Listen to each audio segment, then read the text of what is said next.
começar aqui a fazer. Okay? E vou partilhar convosco aqui este ecrã. Terminar, porque isto tem som. Ok, está com som e compartilho. Vamos iniciar aqui. E porque... Ok, muito bom.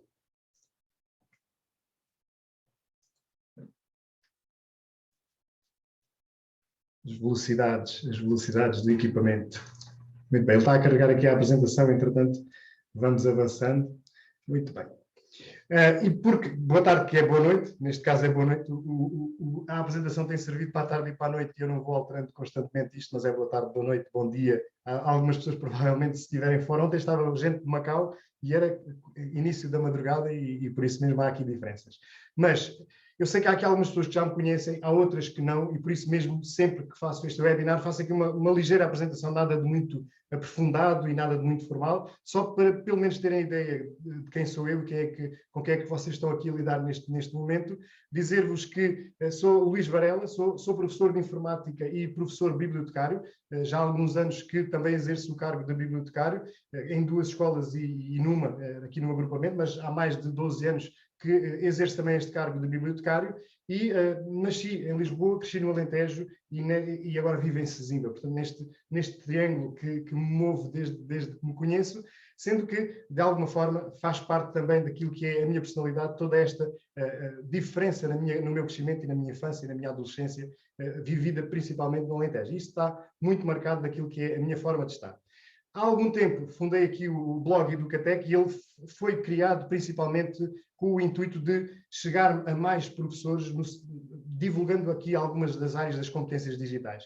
E eu sempre fui fazendo muito isto na escola onde estava, enquanto coordenador TIC, coordenador PTE, também como professor bibliotecário, mas restringia-se àquele grupo restrito e eu pensei que seria, e em 2018 seria interessante de poder fazer chegar estes conteúdos, estas competências a outros professores. E em 2018 criei o blog Educatec e, a partir daí, tenho feito muita curadoria, tenho feito investigação, tenho feito muitos exemplos, muitas atividades e vou publicando um pouco daquilo que é a minha opinião, o meu ponto de vista, a minha visão sobre aquilo que é importante na utilização das tecnologias em contextos educativos.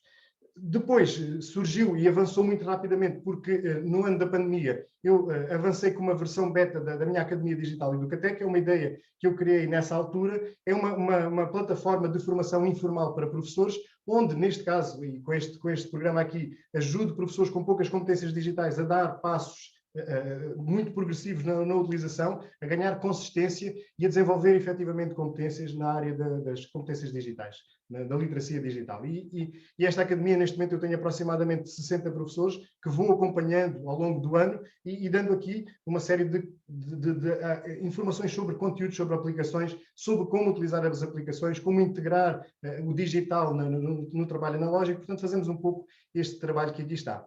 Para além disso, também sou formador, e é formador com cursos online, mas estou ligado também à capacitação digital do centro, pelo Centro de Formação de Almada. Portanto, no nível 1, nível 2, que são os cursos que estão a avançar mais rapidamente, eu tenho estado a fazer esta formação na área da capacitação digital no plano tecnológico, plano de transição digital, e tenho acompanhado muito a evolução e as problemáticas e os obstáculos que estão associados aos professores quando utilizam as tecnologias. E, naturalmente, nos cursos online também tenho alguns cursos que vou criando. Um deles é este que está relacionado com as visitas virtuais e que é um curso de formação que tem um custo. Isto porque muitas vezes algumas pessoas perguntam-me se estes webinars são pagos, se tem algum custo, e algumas pessoas insistem neste sentido. Não, porque na minha vertente que está aberta eu tenho muita informação, mas também tenho uma vertente mais fechada que tem algum custo e que tem ali uma formação muito mais organizada, muito mais aproximada da pessoa que está a aprender. E por isso mesmo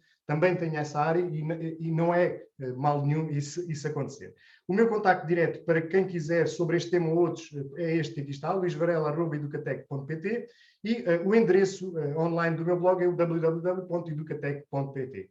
Para além disso, também podem encontrar por aí na minha rede digital, onde participo em várias das áreas de redes sociais e não só, nomeadamente ao nível do Facebook, página da Educatec, no meu canal do YouTube, no Instagram, que não é tão dinamizado como eu desejaria, mas também tenho lá a minha página, no LinkedIn, no Twitter. Existem aqui vários espaços onde me podem encontrar e acompanhar um pouco daquilo que é o meu trabalho e tudo aquilo que eu vou disponibilizando de forma totalmente aberta para todos os que querem dar alguns passos na área das tecnologias.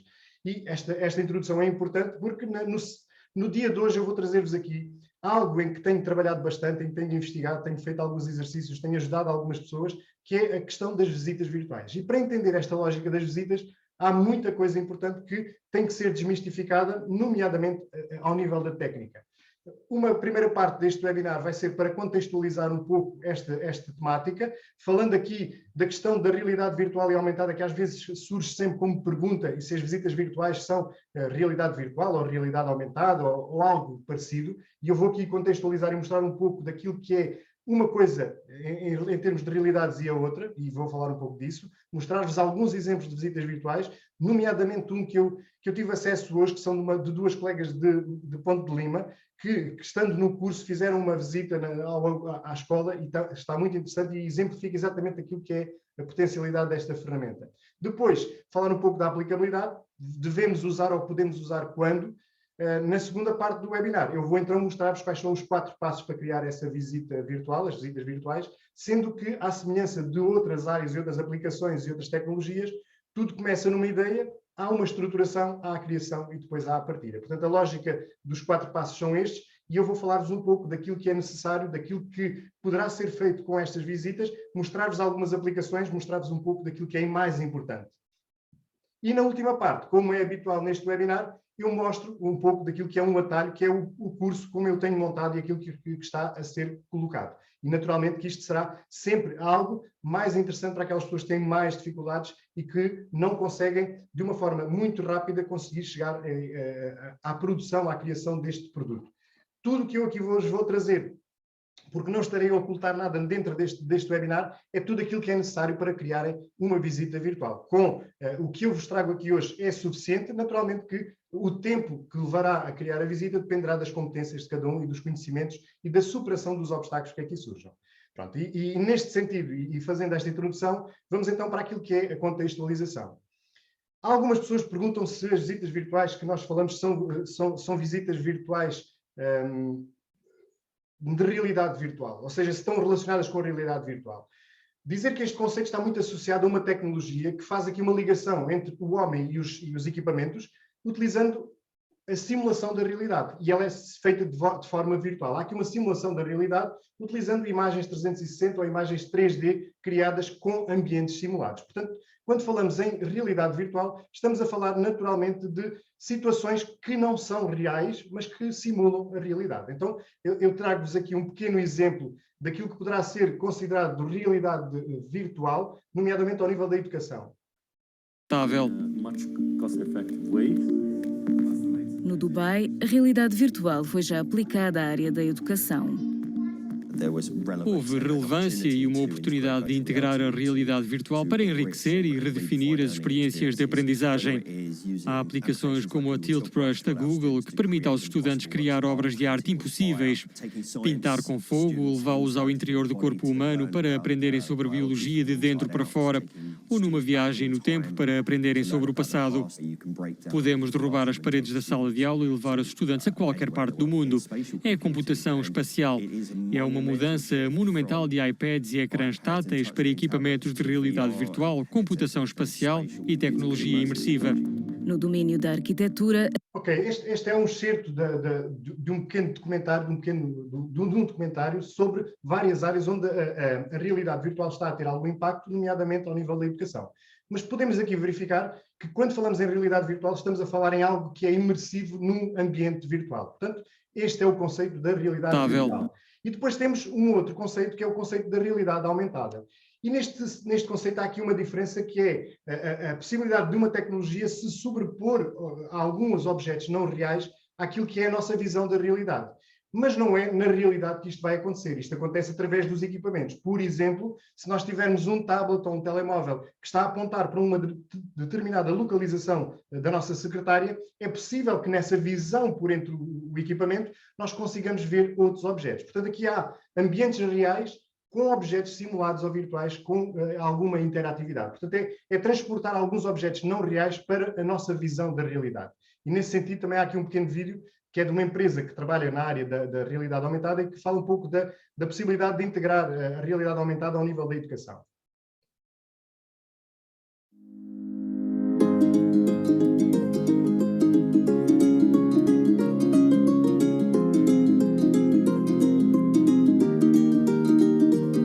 Hi, AR is the new platform of digital media. We will show you how AR can help you gain a comprehensive and functional advantage. But let's understand what AR is. AR stands for Augmented Reality. That means here is reality and here is the augmentation. As you can see, we can add virtual reality on any point of interest in reality. But then, how can augmented reality help education? Here is a class diorama specially designed with augmented reality. Here is a textbook, and here is a textbook with augmented reality.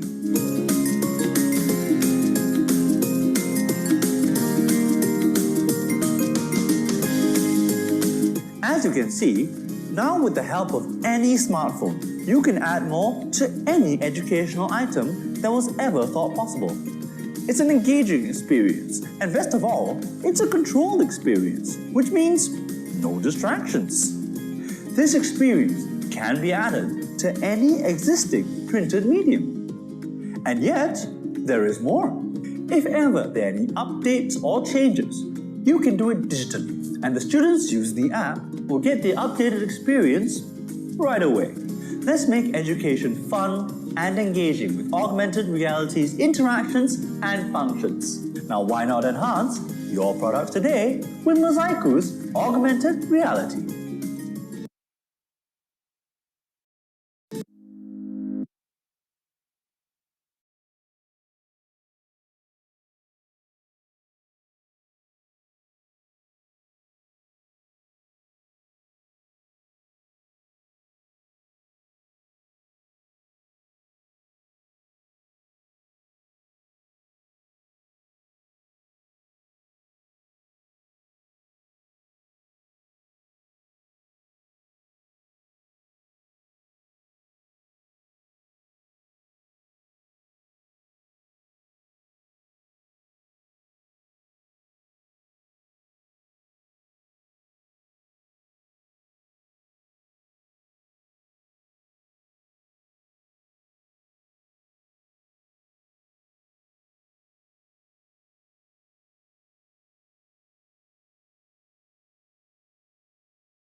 já sei o que é. Eu estou a falar para o boneco, não é? Ok. Isto... ok. E já há algum tempinho. Então, digam-me, foi depois do último vídeo. Que bom. Tão bom. Tão bom. É que os diretos têm, é esta situação. Ok, muito bem. Sem voz, eu não consigo falar. Ok, então vamos lá ver aqui. Ok. Por acaso, não sei se alguém me estava a ligar, e provavelmente sim, e isso... Ok, sim, já tinha aqui umas chamadas, chatice. Ok, vamos lá aqui. Então, depois, deixa-me só voltar aqui atrás para eu conversar, porque foi depois do primeiro vídeo sobre... do segundo vídeo. Está difícil aqui a andar. Bom. Ok. Então foi a partir do vídeo que eu comecei aqui a mostrar-vos aqui. Ou seja, o que eu estava a dizer aqui quando terminámos o vídeo é que esta realidade aumentada, ao fim e ao cabo, é a utilização de objetos tridimensionais que se acoplam àquilo que é a nossa realidade, a nossa visão da realidade através dos equipamentos. As visitas virtuais dão-nos aqui a possibilidade de viajar no tempo e no espaço utilizando aqui uma tecnologia diferente. Que ao fim e ao cabo, em termos de lógica, pode mostrar um pouco dos dois conceitos da realidade virtual e da realidade aumentada e dá-nos a possibilidade de podermos trabalhar no percurso. E é nesse sentido de existir um percurso que nós temos algumas vantagens em relação à utilização desta tecnologia. E aquilo que estava a dizer nesta fase aqui, que vocês não ouviram nada, tem a ver com os excelentes exemplos que existem já criados, nomeadamente com o projeto do Google Arts and Culture, o anterior Expeditions, onde nós temos muita coisa preparada. E, por exemplo, para a área da educação, nós temos aqui muitos bons exemplos de como podemos utilizar e rentabilizar as visitas que nos são oferecidas pelo Google Arts and Culture. Se alguém conhecia o Expeditions, o Google Arts and Culture acaba por reunir numa plataforma, num portal, muitas visitas virtuais, muitos conteúdos virtuais que misturam esta parte da realidade virtual, realidade aumentada e das visitas virtuais. Então nós podemos ver aqui projetos de várias áreas, nomeadamente da área da ciência, da tecnologia, das artes, da geografia, da história natural. Existem muitas temáticas que estão organizadas por conteúdos, podemos explorar as várias visitas que estão aqui disponibilizadas, podemos consultar o que é que já existe dentro do Google Arts and Culture e podemos ter aqui acesso a muitas exposições, a muitos museus, a muitos espaços que nós virtualmente podemos consultar. E este é já um ponto de partida muito interessante para poder trabalhar com os nossos alunos. O que acontece é que estas visitas são visitas de sequência e que podem ser utilizadas com alguém que faz de guia às imagens que ali estão. Portanto, não há aqui, na maior parte dos casos, não existe aqui uma orientação em termos de conteúdos. Mas nós também podemos pesquisar individualmente sobre aquilo que queremos ir visitar. Eu aqui tinha feito o exemplo de Paris. Nós podemos ir a Paris e procurar o que é que existe já definido no Google Arts and Culture para Paris. Temos aqui as 97 coleções, temos aqui várias histórias, temos aqui muitos itens em imagens disponíveis, temos várias visitas a museus que estão disponibilizadas, podemos fazer percursos em alguns dos locais. Eu posso vir aqui procurar mais opções e posso entrar aqui, por exemplo, na Mairie de Paris e ver e navegar e andar pela zona envolvente através das imagens do Google Maps. Portanto, eu posso visitar este espaço em formato de 360, ter aqui uma visita, e existem muitas visitas virtuais a muitos museus e monumentos de todo o mundo, e nós podemos rentabilizar viajando dentro do espaço. Naturalmente, como eu estava a dizer, esta visita é uma visita apenas de percurso. Se alguém quisesse explicar a um grupo de pessoas, por exemplo, aos alunos, teria que ir contextualizando tudo o que nós estamos a ver aqui. Então, estas visitas são visitas de sequência, não têm conteúdos interativos, mas já têm muita informação que pode ser explorada, nomeadamente ao nível da área da educação. E este é apenas um exemplo. Existem muitos outros exemplos. Eu vou aqui pegar só em dois, para depois mostrar-vos o exemplo da escola, que é uma visita guiada à escola utilizando a realidade, as visitas virtuais. Então, na área comercial, cada vez mais existem empresas a querer criar conteúdos diversificados e que sejam diferenciadores do que a maior parte das empresas apresenta. Quase todas as empresas terão um site. Neste momento já existem muitas empresas a partir para outro tipo de conteúdos. E a questão das visitas virtuais é uma das formas de poder fazer chegar conteúdo de forma diferente aos seus utilizadores, e nomeadamente ao nível comercial, aos seus clientes. Vou mostrar-vos aqui o exemplo do Hotel Dom Pedro, em Lisboa. Isto é um portfólio de uma empresa de criação de visitas virtuais, porque existem empresas que fazem só isto. E neste caso aqui, eu tenho acesso a um hotel, ao conteúdo de um hotel, tal e qual, quase como se fosse um website. E no acesso a este website, eu tenho a possibilidade de navegar naquilo que é o website, através de hiperligações. E a velocidade de acesso não está a melhor, portanto ele ainda está aqui a demorar no carregamento, mas quando eu acesso aqui a este menu, eu tenho aqui a possibilidade de ter um menu para ir para a entrada principal, ir, por exemplo, à sala de reuniões, ao restaurante, aos quartos, ou seja, fazer aqui uma visita ao espaço utilizando a navegação por menu. Mas para além desta navegação por menu, eu tenho uma imagem de 360 graus e nela eu posso interagir. E neste caso aqui eu posso entrar aqui para a zona do átrio do hotel e agora vou entrar na zona de recepção, nesta área, neste átrio de entrada. E é aqui que começa algo de diferente em termos de conteúdo, que é a possibilidade de ter interação, nomeadamente ao nível do vídeo. Neste caso aqui, temos aqui o diretor de vendas, creio eu, que é do Hotel Dom Pedro, que faz uma recepção neste espaço e fala com um vídeo. Bem-vindos a Lisboa, bem-vindos ao Hotel Dom Pedro, Lisboa. O meu nome é Pedro Ribeiro, sou diretor de vendas do grupo Dom Pedro Hotels and Golf Collection. Ok, nós temos aqui a possibilidade de ter uma interação de vídeo. E isto é só para olhar um pouco para as potencialidades, para as possibilidades que uma visita virtual interativa pode criar. Depois, eu poderia entrar então na zona da recepção e nesta área eu posso ter aqui acesso a entrar no hall do hotel. Tenho aqui mais informações, mas aqui o que eu queria perceber era que posso ir aqui para a área do restaurante, posso ir para a área da sala de reuniões, posso ir para a zona dos quartos, posso ir conhecer aqui esta zona. Posso ir, por exemplo, conhecer a suíte presidencial, algo que se calhar, muito provavelmente, deve ser difícil nos próximos dias, mas eu aqui posso visitar esta suíte presidencial e conhecer, navegar dentro do espaço, conhecer este espaço, visitar um pouco daquilo que é a suíte, que isto é praticamente uma moradia, e depois ter aqui até acesso à vista, da vista panorâmica do terraço desta suíte presidencial. Então, o que é que nos proporciona esta visita virtual? Um envolvimento, uma imersão totalmente diferente daquela que tem um website. Portanto, temos aqui uma forma diferente de apresentar conteúdo. Depois, existe o exemplo das feiras, que é muito clássico em termos de feiras com percursos.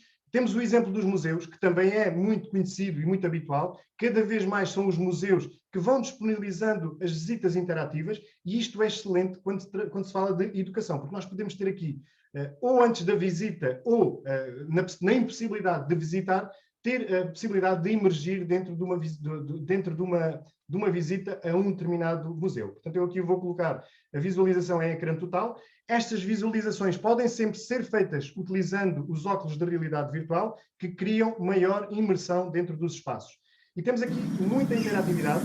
Eu digo-vos que a aplicação que criou esta visita é uma aplicação já com grandes potencialidades, com grande qualidade. É, com certeza, uma versão premium de uma qualquer ferramenta. Tem muita interatividade em termos de pontos de ajuda, de locais. Nós podemos aceder aqui, por exemplo, ao laboratório químico. E como este exemplo, existem muitos outros em que nós podemos proporcionar uma visita virtual a espaços que provavelmente nós não podemos ter acesso, os alunos não poderão ter acesso e em outras áreas também é difícil esse acesso. E temos aqui várias formas de navegação que nos permitem emergir dentro desta área de visita virtual. E acho que é muito interessante perceber isto.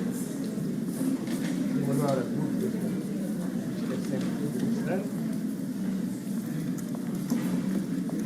Hoje tem sido um dia com vários eventos e então tem sido aqui, está no limite das suas capacidades, com certeza. Ok, muito bem. Vou fechar aqui esta visita virtual e vamos continuar aqui com esta sequência.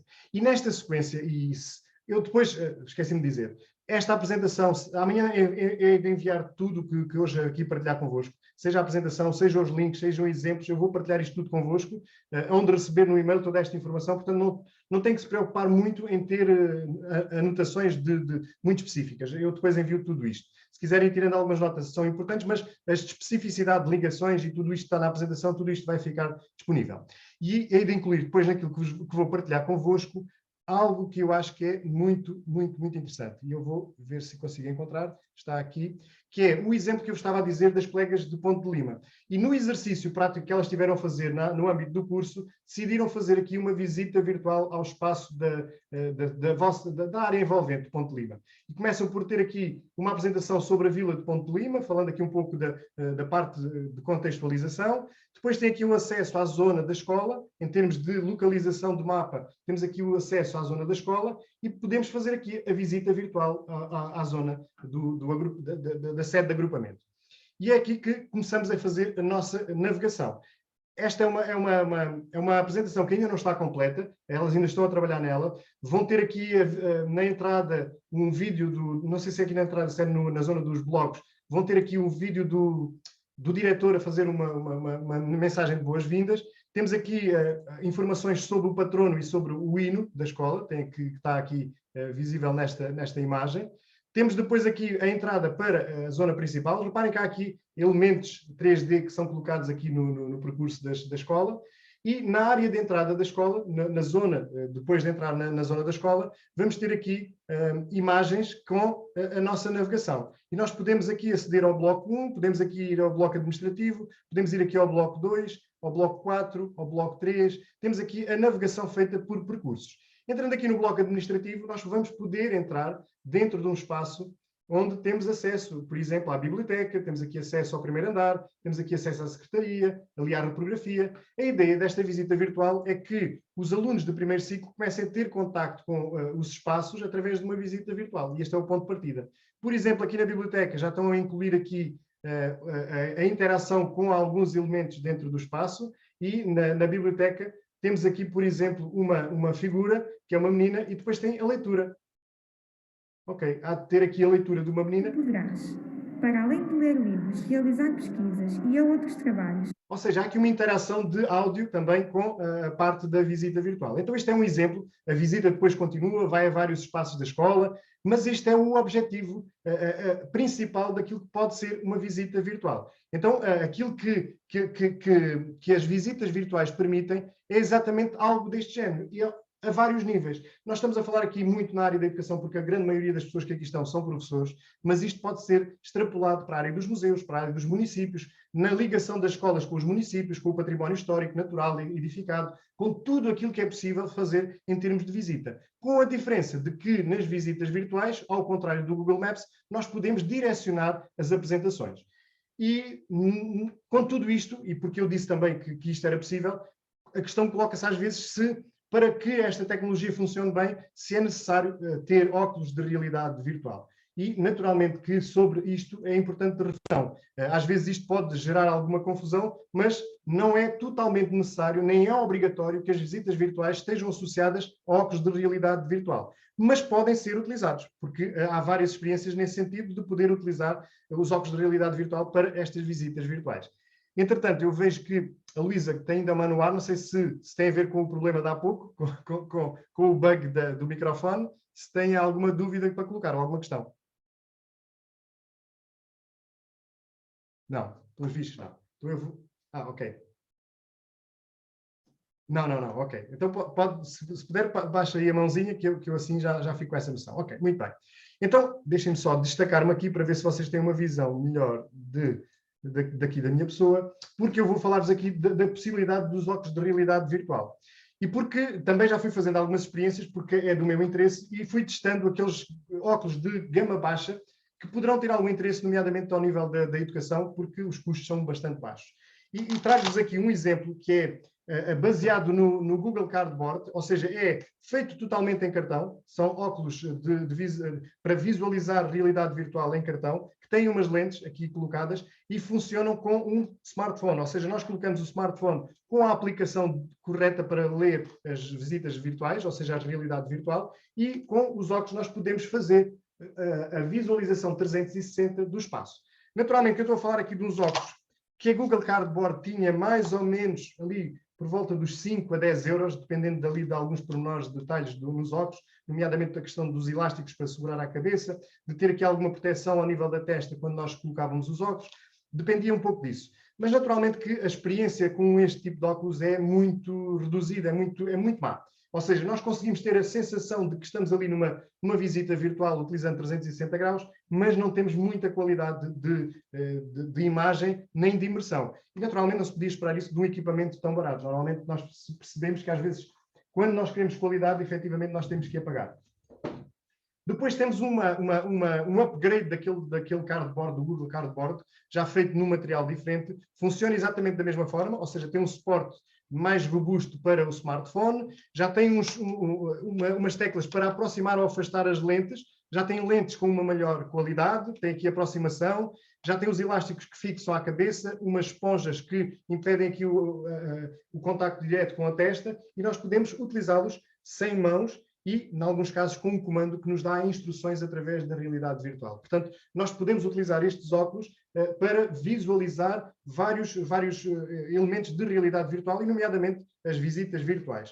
Funciona também com o smartphone, uma experiência bem melhor do que a anterior, ou seja, há aqui um avanço em termos de qualidade de imersão comparativamente com o cardboard, com aquele que é em cartão, mas ainda assim não é uma grande experiência. Depois, eu adquiri uns óculos já diferentes, uns óculos de realidade virtual já com uma robustez maior, já é aqueles óculos que eu mostrei andam ali por volta dos 20 a 30 euros, estes já estão acima dos 50, entre os 50 e os 100 euros. Portanto, já tem um custo um pouco mais elevado, mas naturalmente também tem mais qualidade. Mais qualidade em vários aspectos. A zona de encaixe do smartphone é bastante diferente. Nós temos a possibilidade de fazer aqui a ligação através de um jack de som ao nosso smartphone, ou seja, para além da imagem 360, eu estou a passar também o som 360, o som para os nossos headphones que estão associados ao headset de realidade virtual. Em termos de qualidade dos equipamentos, já temos aqui esponjas de grande qualidade que absorvem a transpiração, temos aqui uns elásticos de maior qualidade, e o que acontece é que nós vamos ter aqui o ajuste do som à nossa orelha, e depois temos aqui também os comandos que fazem a observação e o contacto e a interação ao nível da realidade virtual. Portanto, este é um equipamento que permite uma experiência muito superior, também tem um controle de volume, tem um controle de associar aqui e afastar muito mais elaborado, permite uma imersão já de boa qualidade. Naturalmente que isto não é a qualidade de topo, nem a melhor qualidade que existe em termos de transmissão, porque esses equipamentos de maior qualidade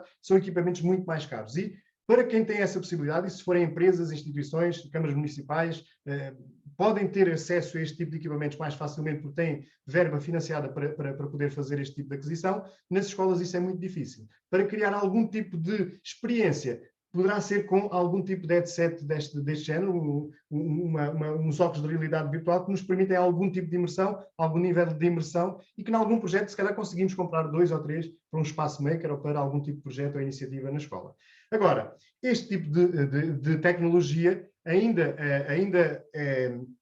existem aqui alguns problemas. Não sei se alguém já experimentou um efeito de realidade virtual, alguma demonstração. Quase todos os locais onde há estas demonstrações é feita sempre sentado, ou seja, existe aqui algum problema com a questão das vertigens e, naturalmente, se as imagens forem de imagens aéreas, por exemplo, causa algum constrangimento. E, ao fim de algum tempo, nós não nos sentimos muito confortáveis em estar sem ver, efetivamente, porque estamos com acesso a uma realidade que não é a que nós estamos habituados. Então, estes óculos de realidade virtual podem ser utilizados para as visitas virtuais, mas não são obrigatórios. Isto aqui é apenas um parênteses que nos permite levar aqui o conteúdo para um nível de imersão bastante diferente. Então, é apenas e somente uma sugestão, ficando a indicação de que nada disto é obrigatório. Nós podemos criar visitas virtuais só para serem utilizadas com o computador, com um tablet ou com um smartphone ou telemóvel. Mas a qualidade de uma visita num telemóvel nunca é a mesma coisa. Quer dizer,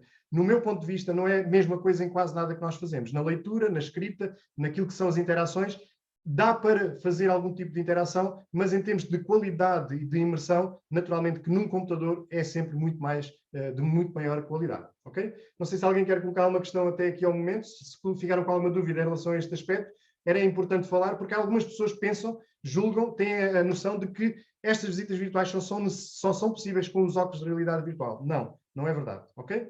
Portanto, então, se não há nenhuma questão a colocar, eu avanço para passarmos em... É a parte que nós estávamos aqui a tocar dos óculos de realidade virtual. Ok. E neste ponto, quase sempre, há uma reação muito típica, que com esta tecnologia toda, com os óculos que aparecem por aqui, com interações, com vídeos, com multimédia, com gravações, algumas pessoas dizem, ok, isto é muito giro, muito interessante, mas isto não é para mim, ok? E isto é uma reação natural para pessoas que cresceram a utilizar tecnologia muito mais simples. E estas visitas virtuais, ao fim e ao cabo, são a possibilidade de nós criarmos ambientes virtuais 360 com interatividade. E isto há alguns tempos era impossível. Há 20 anos atrás ninguém imaginaria que podíamos criar estas visitas. O que aconteceu é que nesta evolução nos últimos tempos a tecnologia tornou-se muito mais amigável. É muito mais simples trabalhar com os processos que estão associados a esta tecnologia. Cada vez mais as aplicações funcionam muito na lógica do drag and drop, ou seja, nós vamos pegar nos objetos e vamos colocá-los onde nos apetece e depois fazemos coisas com esses objetos. A lógica das visitas virtuais também anda muito à volta destes conceitos simples. E depois também é importante perceber que a facilidade de interação com a aplicação e com os equipamentos melhorou bastante nos últimos anos. Isso houve uma evolução muito grande nesse nível. Para além disso, há uma questão que é sempre muito importante, e nas escolas ainda mais, é que as ferramentas gratuitas que são disponibilizadas são bastante funcionais. Há 20 anos atrás, o software de alta definição para trabalhar com imagens 360 ou com realidade virtual eram aplicações caríssimas, só ao alcance de algumas empresas, programadas por alguns programadores que tinham que ter conhecimentos aprofundados a vários níveis, nomeadamente ao nível do design 3D. Hoje, com pequenas ferramentas muito funcionais, é possível fazer uma visita virtual. Naturalmente que existe, e isto é importante dizer, que nós, quando temos acesso a uma ferramenta gratuita, normalmente não podemos ter o mesmo acesso, as mesmas funcionalidades do que uma ferramenta que é profissional, que tem versões premium, que tem versões que têm um custo elevado. Naturalmente nós não podemos querer isso e, por isso mesmo, temos que nos contentar, temos que ficar felizes por poder utilizar as ferramentas básicas. E normalmente, nas ferramentas gratuitas, existem algumas limitações de qualidade e de potencialidades. Outra questão que é importante é que é preciso, naturalmente, perceber e aprender coisas, mas a curva de aprendizagem de um ambiente de criação de visitas virtuais é média-baixa, não é muito elevada, não exige aqui quase um ano de preparação, é muito relativamente simples para poder trabalhar. E tem a vantagem de que estas aplicações dão-nos inúmeras aplicabilidades, funcionalidades que podemos rentabilizar e contextualizar. E por isso há aqui uma evolução grande no sentido de podermos trabalhar com este tipo de ferramenta. Sendo que nós podemos pensar nas visitas virtuais a vários níveis, é importante referir que, em termos de aplicabilidade, nós podemos ter visitas virtuais para várias funções. Nós podemos, por exemplo, ter, como nós vimos ali há pouco, uma visita virtual para conhecer uma empresa. E esta visita permite fazer um percurso diferente no ambiente da própria empresa. Isto pode ser muito interessante para algumas empresas, para outros poderá não fazer sentido, mas há esta possibilidade de criar uma visita virtual. Depois, ter aqui visitas a património natural edificado de forma virtual. Isto acaba por ser muito interessante para quem não pode estar no local e pode fazer este tipo de visita, desde que ela seja bem divulgada e seja interativa, ao fim, com o objetivo de poder fazer conhecer este património. Pode ser utilizada quando na educação, por exemplo, se abordam temáticas de local difícil ou de acesso difícil ou impossível, nós podemos contextualizar algum tipo de conteúdos, nomeadamente quando falamos do Holocausto, do Império Inca, daquilo que nós entendermos em termos de temáticas. Nós podemos ter uma apresentação onde temos umas imagens sobre aquele evento, com alguns conteúdos de texto, mas também podemos ter uma visita virtual e transportar os nossos alunos, por exemplo, para os espaços correspondentes à temática que nós estamos a trabalhar. E nesse local nós podemos, mesmo na sala de aula, fazer a explicação. Se for de forma assíncrona, nós podemos gravar um pequeno vídeo a explicar, ou um áudio a explicar ou a contextualizar aquilo que nós estamos ali a visualizar naquela visita. Se servirmos de guias a quem está a utilizar de forma autónoma uma visita virtual. Portanto, isto é uma das possibilidades. Podemos simular visitas de estudo virtualmente. Este também é um tema muito interessante, porque nós percebemos que estas visitas de estudo são muito importantes para os nossos alunos. Sabemos que, por exemplo, nos últimos 2 anos, temos aqui um grupo de alunos que não teve acesso a muita coisa, e por tudo o que foi o contexto, nomeadamente às visitas de estudo, e não tiveram a possibilidade de conhecer espaços, de conhecer algo que era sempre trabalhado com os outros alunos. E virtualmente nós podemos fazê-lo. Claro que não é nunca a mesma coisa, mas podemos dar-lhes a possibilidade de pelo menos conhecer. E nós podemos fazer esse percurso com eles de forma virtual, mostrando um pouco daquilo que é a realidade daquela visita.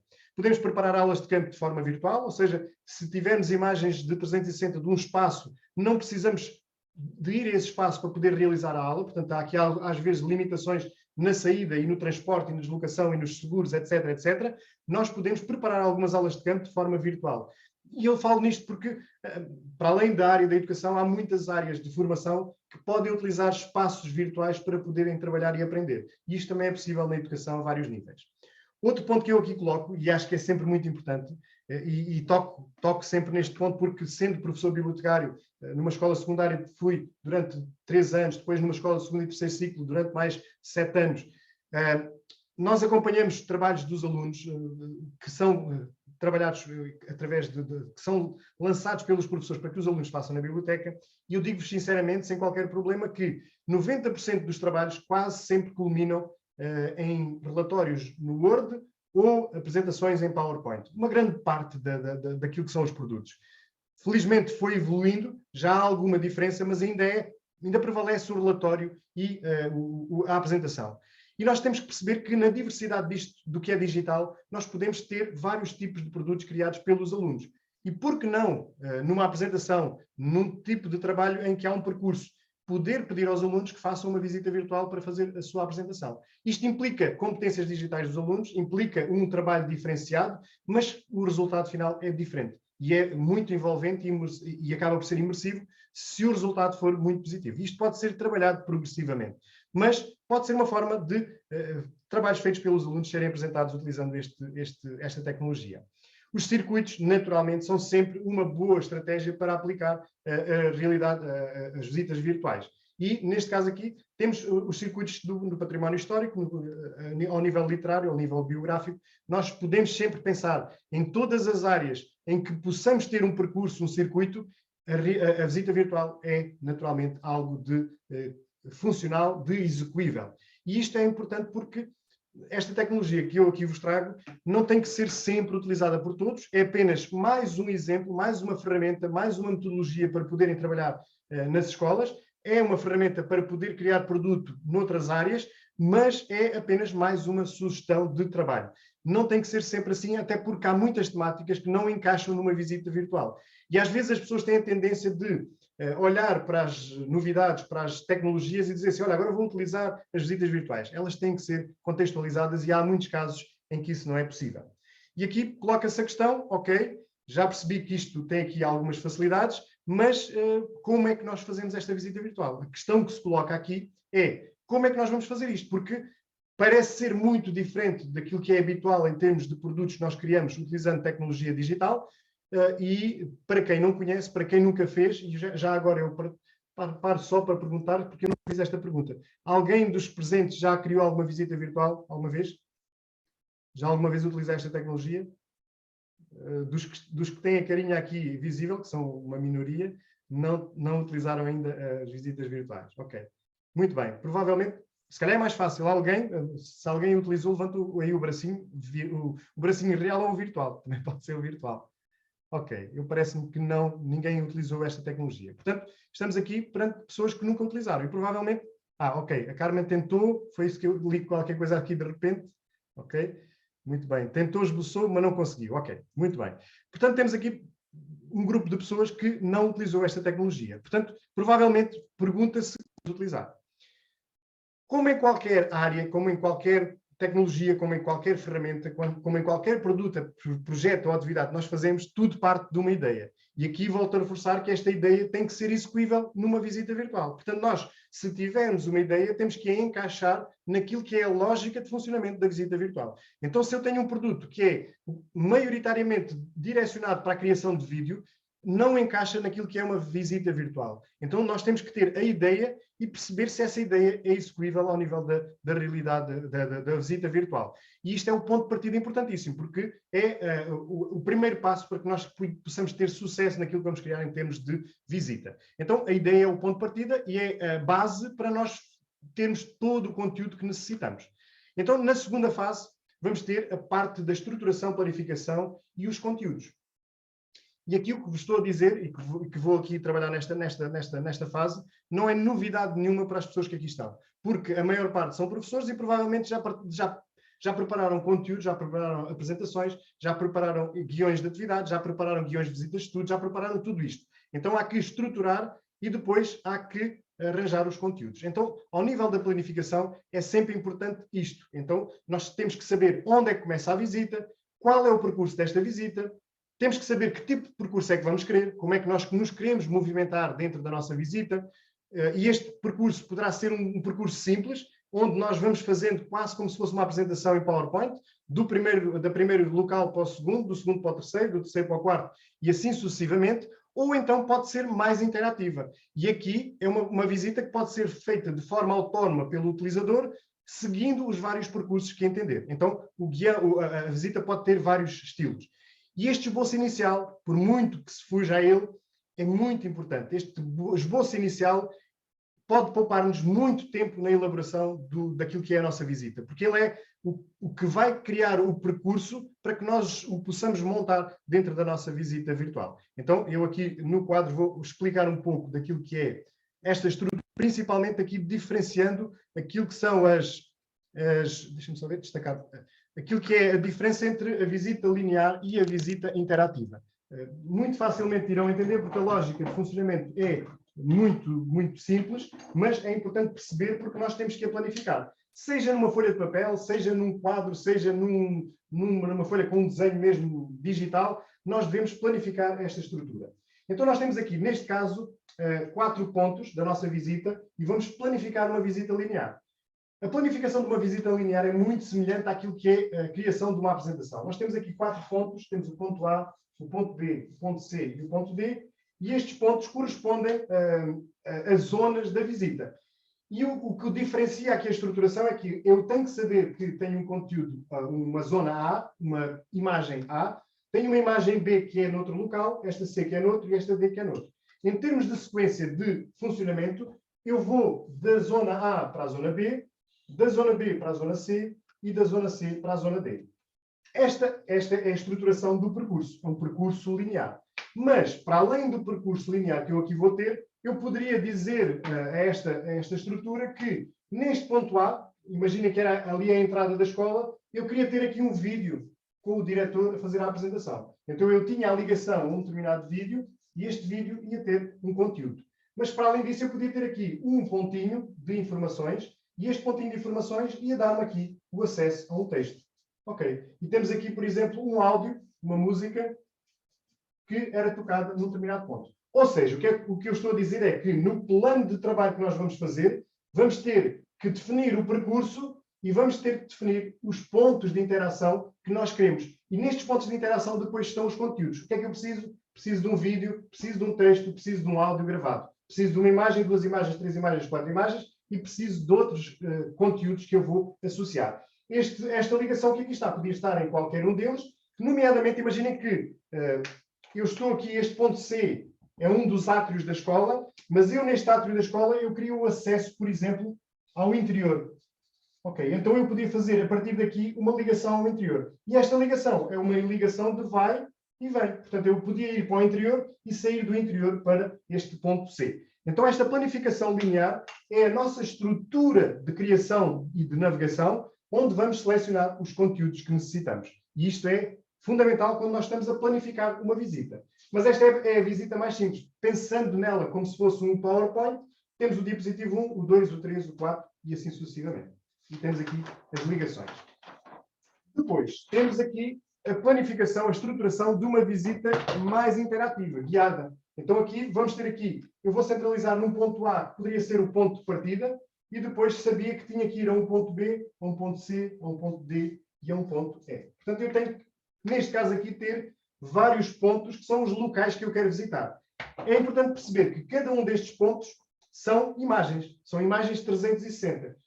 Podem ser imagens 2D para os menus, não há problema nenhum, como havia ali no exemplo das colegas, que tinha um mapa aéreo que era 2D e a partir do mapa também ter pontos de interação e depois fazer a navegação para ir para os espaços. Não há problema nenhum, nós podemos utilizar isto. Aqui vamos ter que definir como é que vamos navegar dentro do nosso espaço.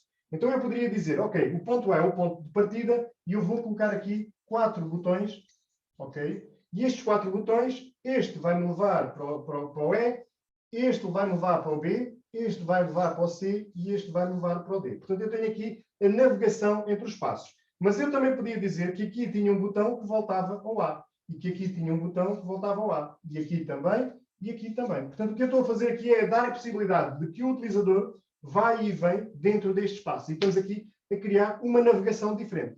Mas eu podia também dizer o seguinte, ok, eu vou daqui para o B, mas eu tenho aqui um botão que me permite ir para o C. E tenho aqui um botão que me permite ir para o B. Ou a mesma coisa para ir para o E ou para voltar. Portanto, eu posso criar toda a estrutura de navegação dentro do espaço. É claro que cada um destes pontos que aqui está são zonas de interação na imagem que nos permitem levar de um sítio para o outro. Então, isto acho que é muito importante ter em conta, porque isto é uma estruturação. E nós, quando planificamos uma visita interativa, devemos ter em conta tudo isto que aqui está. Este é o nosso esboço do trabalho que nos vai levar para um produto mais elaborado. Se nós tivermos isto tudo muito bem organizado, quando formos para as aplicações, temos esta noção muito clara e agora começo por o A. E no A vou pôr 4 pontos. E depois vou começar pelo B. Preciso de ter 2, 3 pontos. E vou assim sucessivamente fazendo as ligações em cada uma das imagens. Isto ajuda-nos e poupa-nos muito tempo mesmo. Se nós partimos para uma visita, começamos a pensar, olha, agora vou pôr uma imagem não sei do quê. E o que é que eu agora faço nesta imagem? Se calhar vou colocar aqui um textozinho. Porque depois aqui também temos que planificar. Aqui preciso de um texto. Aqui preciso de uma imagem, por exemplo. Aqui preciso de um vídeo. Isto são os conteúdos que eu preciso colocar. Também temos que os colocar. Então, se nós partimos um pouco sem planificar para a criação de uma visita, vamos demorar sempre muito mais tempo. Portanto, esta planificação, apesar de não ser obrigatória, ela é aconselhável porque ela vai nos ajudar a poupar tempo na estruturação. Então, este passo é um passo importantíssimo. Deixa-me só terminar aqui este destaque. É um passo importantíssimo para que nós possamos criar mais facilmente uma visita virtual. E esta parte, este passo, é também fundamental. E a planificação é ela fundamental. Este passo da planificação é importante. Depois, este levantamento, que é aquele dos conteúdos, precisamos de conteúdos multimédia, ou seja, texto, imagem, vídeos, áudio, tudo isto é recolhido. Nós que trabalhamos já muito com pastas, quando estamos a criar uma visita, vamos criar uma visita numa pasta e vamos colocando lá os conteúdos associados a cada uma das imagens, por exemplo. Ou seja, organizamos os nossos conteúdos numa estrutura de pastas para que depois seja mais fácil transportá-los para a nossa aplicação de criação de visitas. Precisamos também das imagens do percurso, os nossos panoramas, e aqui é importante salientar que nós podemos ter acesso às imagens do Google Street View, todas elas estão disponibilizadas de forma pública para que nós possamos utilizar ou reutilizar, ou então as fotografias 360, as nossas fotografias. Naquele exemplo que eu vos mostrei ali, as colegas tiraram fotografias da zona do espaço, porque no Google Street View nós temos muitas imagens de exterior, temos muitas imagens de interior em espaços públicos e que permitiram esse acesso do Google para tirar fotografias. Temos fotografias de outros utilizadores no Google Street View, mas nas escolas, no interior das escolas, não existem fotografias 360. Então, se nós queremos ter as nossas imagens 360, temos que as fazer. Para fazer estas imagens, para criar estas imagens, há aqui duas formas. Ou nós temos uma câmara 360, ou então temos uma aplicação no telemóvel para fazer as imagens 360. Quem tem iPhone, o iOS, tem a câmara logo uma funcionalidade de criação de imagens 360, de panoramas 360. Nos Androids isto não é direto, mas existem aplicações que permitem a criação destas fotografias. Nomeadamente, o software da Google, o Google Street View, se nós tivermos no nosso smartphone, podemos fazer fotografias e localizá-las no espaço do Google Maps. Naturalmente que se nós fizermos isto, temos que fazer o download do panorama e depois então apagamos o panorama para ter as imagens do interior da escola, nomeadamente nesta partilha. Então, o que acontece aqui é que nós temos a possibilidade de ter imagens. E isto são conteúdos que nós precisamos ter para poder trabalhar. Ok? Então, depois de planificar, naturalmente que vem aqui a parte mais interessante, se calhar a mais divertida, que é a criação da visita.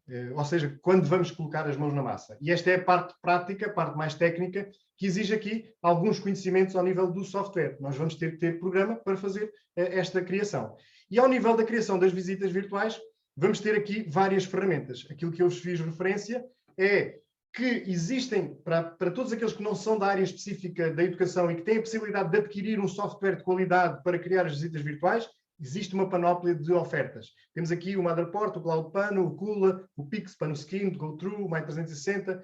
Os três de baixo são aqueles que têm maiores referências, o Pano2VR, o KPR Pano ou 3D Vista Virtual Tour, que são aplicações que permitem, na sua versão premium, que são versões pagas, criar visitas de alta qualidade, visitas virtuais de alta qualidade. Digo-vos que uma das áreas das visitas virtuais é muito em crescimento, é a área dos imóveis, de imobiliário, nomeadamente o imobiliário de luxo, onde, tendo uma visita virtual de grande qualidade, de alta definição, é possível contactar com o espaço. E existem muitos negócios de imóveis de alto valor que são feitos baseados exclusivamente em visitas virtuais, com intermediários naturalmente, mas que é feita com uma visita virtual. Portanto, estas visitas virtuais têm uma aplicabilidade muito interessante e existe software premium para poder trabalhar. Depois, dizer-vos que, ao nível daquilo que é free, gratuito ou freemium, freemium é a mistura do free com o premium, ou seja, são aplicações que são pagas, mas que têm versões gratuitas. E isto é possível rentabilizar de alguma forma porque podemos ter acesso. E eu coloquei aqui um exemplo, que era o exemplo que até foi a base para a minha primeira versão, a versão 1.0 do curso das visitas virtuais, que era o Google Tour Creator, que é uma ferramenta muito interessante do ponto de vista, era muito interessante do ponto de vista da criação, muito interativa, ligava-se diretamente ao Google Expeditions, permitia ao professor criar uma visita guiada utilizando a visita que criámos no Google Tour Creator, mas entretanto, no ano passado, assim, de um momento para o outro, quer dizer, numa diferença de 6 meses, disseram-nos a Google Tour Creator vai terminar, vai ser descontinuada, vamos perder todas as visitas que lá tínhamos. Se quisermos fazer o download, não sei para quê, podemos fazer o download. Então, esta ferramenta desapareceu. Entretanto, eu tive que investigar, analisar, procurar ferramentas alternativas ao Google Tour Creator, porque era uma ferramenta muito interessante, nomeadamente para a educação, e existem muitas opções. Eu tenho aqui mais 5 opções: o Thesis, o Marzipano, o Orbix 360, o My360 versão beta, o SingLink. São ferramentas que têm versões gratuitas, totalmente gratuitas, ou freemium, ou seja, que têm versão gratuita e versão premium. E destas ferramentas são as que podemos utilizar para criar as nossas visitas. E hoje, depois aqui de passarmos esta fase, eu vou demonstrar aqui um pouco de como é que as podemos utilizar ou como é que as podemos rentabilizar. Não de uma forma muito aprofundada, mas olhando um pouco para cada uma delas para ver o que é que nós podemos fazer. Ok, então, depois de criar a visita, entramos aqui no passo 4, que é o passo habitual para a maior parte das ferramentas que nós utilizamos hoje em dia, que é a partilha. E neste sentido, estas várias ferramentas que aqui estão trabalham dentro muito da lógica da partilha. E esta partilha é essencial para que tudo aquilo que nós vamos criando seja partilhado com os outros. Desde que não exista aqui um choque com a proteção de dados em relação aos nossos alunos na escola, tudo o resto deve ser partilhado. E este ponto é muito essencial. Eu, com os meus formandos, então aqui há alguns que estão na academia e já me ouviram falar disto, a questão da partilha é das coisas mais interessantes de perceber e de poder passar para os nossos alunos. Porque aquilo que eu tenho visto ao longo dos tempos, e cada vez menos isso vai existindo, apesar de que quem vai partilhando é um nicho muito específico dos professores, é que as pessoas têm dificuldade em partilhar o que fazem, em mostrar o seu trabalho, em mostrar conteúdo, em mostrar as suas planificações, em mostrar as suas atividades, em mostrar coisas, em partilhar com os outros. Mas muito facilmente vão buscar à internet coisas, exemplos, porque vão à procura de alguém que já fez e vão retirar essa partilha. Eu, com base nisto, eu até fiz um vídeo que é um vídeo que está no meu canal, que a partilha é bidirecional. A partilha não é só num sentido, é bidirecional. E isto vai ao encontro de que nós temos muita noção de que podemos ir buscar coisas online, mas temos pouco o hábito de partilhar coisas online para que os outros também possam utilizar. E é nesse sentido que a internet tem crescido, o conhecimento também tem crescido bastante, o desenvolvimento de tecnologia tem existido com base nessa partilha e nessa colaboração. Então devemos entender que esta mentalidade de partilha é uma das grandes mais-valias da utilização da internet. E é ela que permite o crescimento muito mais rápido. Não temos que estar sempre a inventar a roda. Já existem muitas rodas inventadas, vamos pegar nas rodas que já existem e vamos melhorá-la. E é esse o grande sucesso na evolução com base na partilha. E isto é um grande desafio para muitas pessoas que têm dificuldade, têm pouca autoestima, têm pouca confiança de mostrar o que fazem. Mas é um desafio que lança a todos, partilhem mais. Ok? Então temos aqui o quarto passo. Podemos partilhar as visitas das formas muito habituais, através de e-mail com os links das visitas, através do nosso blog ou do nosso site, colocar lá a nossa visita de forma imersiva ou então através de link. Nós podemos incorporar uma visita virtual num site ou num blog. Podemos utilizar e rentabilizar nas nossas LMS, ou seja, no Moodle, na Classroom, no Teams, no Edmodo, nós podemos partilhar as nossas visitas através deste local. Aqui nos sites também podia ser no site da escola, o jornal da escola, etc, etc. Podemos partilhar nas redes sociais e em todos os espaços em que é possível partilhar. Nomeadamente nos espaços das ferramentas, que também têm a zona de exploração, que tem os conteúdos de todos os seus utilizadores, onde as pessoas podem inspirar-se em exemplos que já existem. A lógica das plataformas, se repararem, está muito na exploração do que já existe para criar conteúdos melhorados. E as visitas virtuais também são desta forma. Portanto, temos aqui a forma da partilha. E isto, até aqui, está tudo bem. E aqui poderia-se colocar a questão de que criar visitas virtuais é simples, a pergunta que se coloca, ou que alguns podem colocar. E eu poderei dizer aqui, neste caso, que sim, criar visitas virtuais é algo de simples, não tem aqui grande dificuldade. Mas eu também sei, por exemplo, que se vos perguntar se fazer uma maratona é simples, eu também posso dizer que sim, fazer uma maratona é simples, porque eu sei que é um passo a seguir ao outro. De preferência se for a correr, que é para ser mais rápido. Mas é simples. A lógica de utilização é essa. Se é fácil, e aqui naturalmente que não, porque tudo aquilo que nós fazemos exige algum trabalho, exige alguma dedicação, exige tudo isto. Exige, nomeadamente, competências básicas digitais essenciais. E há algumas pessoas que não as têm. É muito importante, quando trabalhamos com este tipo de ferramentas, que consigamos ter a noção de como é que funciona a internet, onde é que estão as coisas, onde é que estão armazenadas. Saber muito bem upload, download, trabalhar com vídeos, imagens, utilizar a interatividade, criar botões, navegar. Tudo isto são competências que têm que estar associadas a uma criação de uma visita virtual. Então, estas competências de utilização da internet básicas são fundamentais. É importante planificar ou estruturar, isto vai fazer ganhar tempo, portanto nós normalmente queixamos que temos pouco tempo e às vezes planificar parece que é uma perda de tempo, mas não é, porque a planificação ajuda-nos a poupar algum tempo. E depois, ter aqui alguma dedicação para a criação, é importante tê-la, porque para criar nós temos que pensá-la, temos que estruturá-la, temos que ter conteúdos e isto exige alguma dedicação.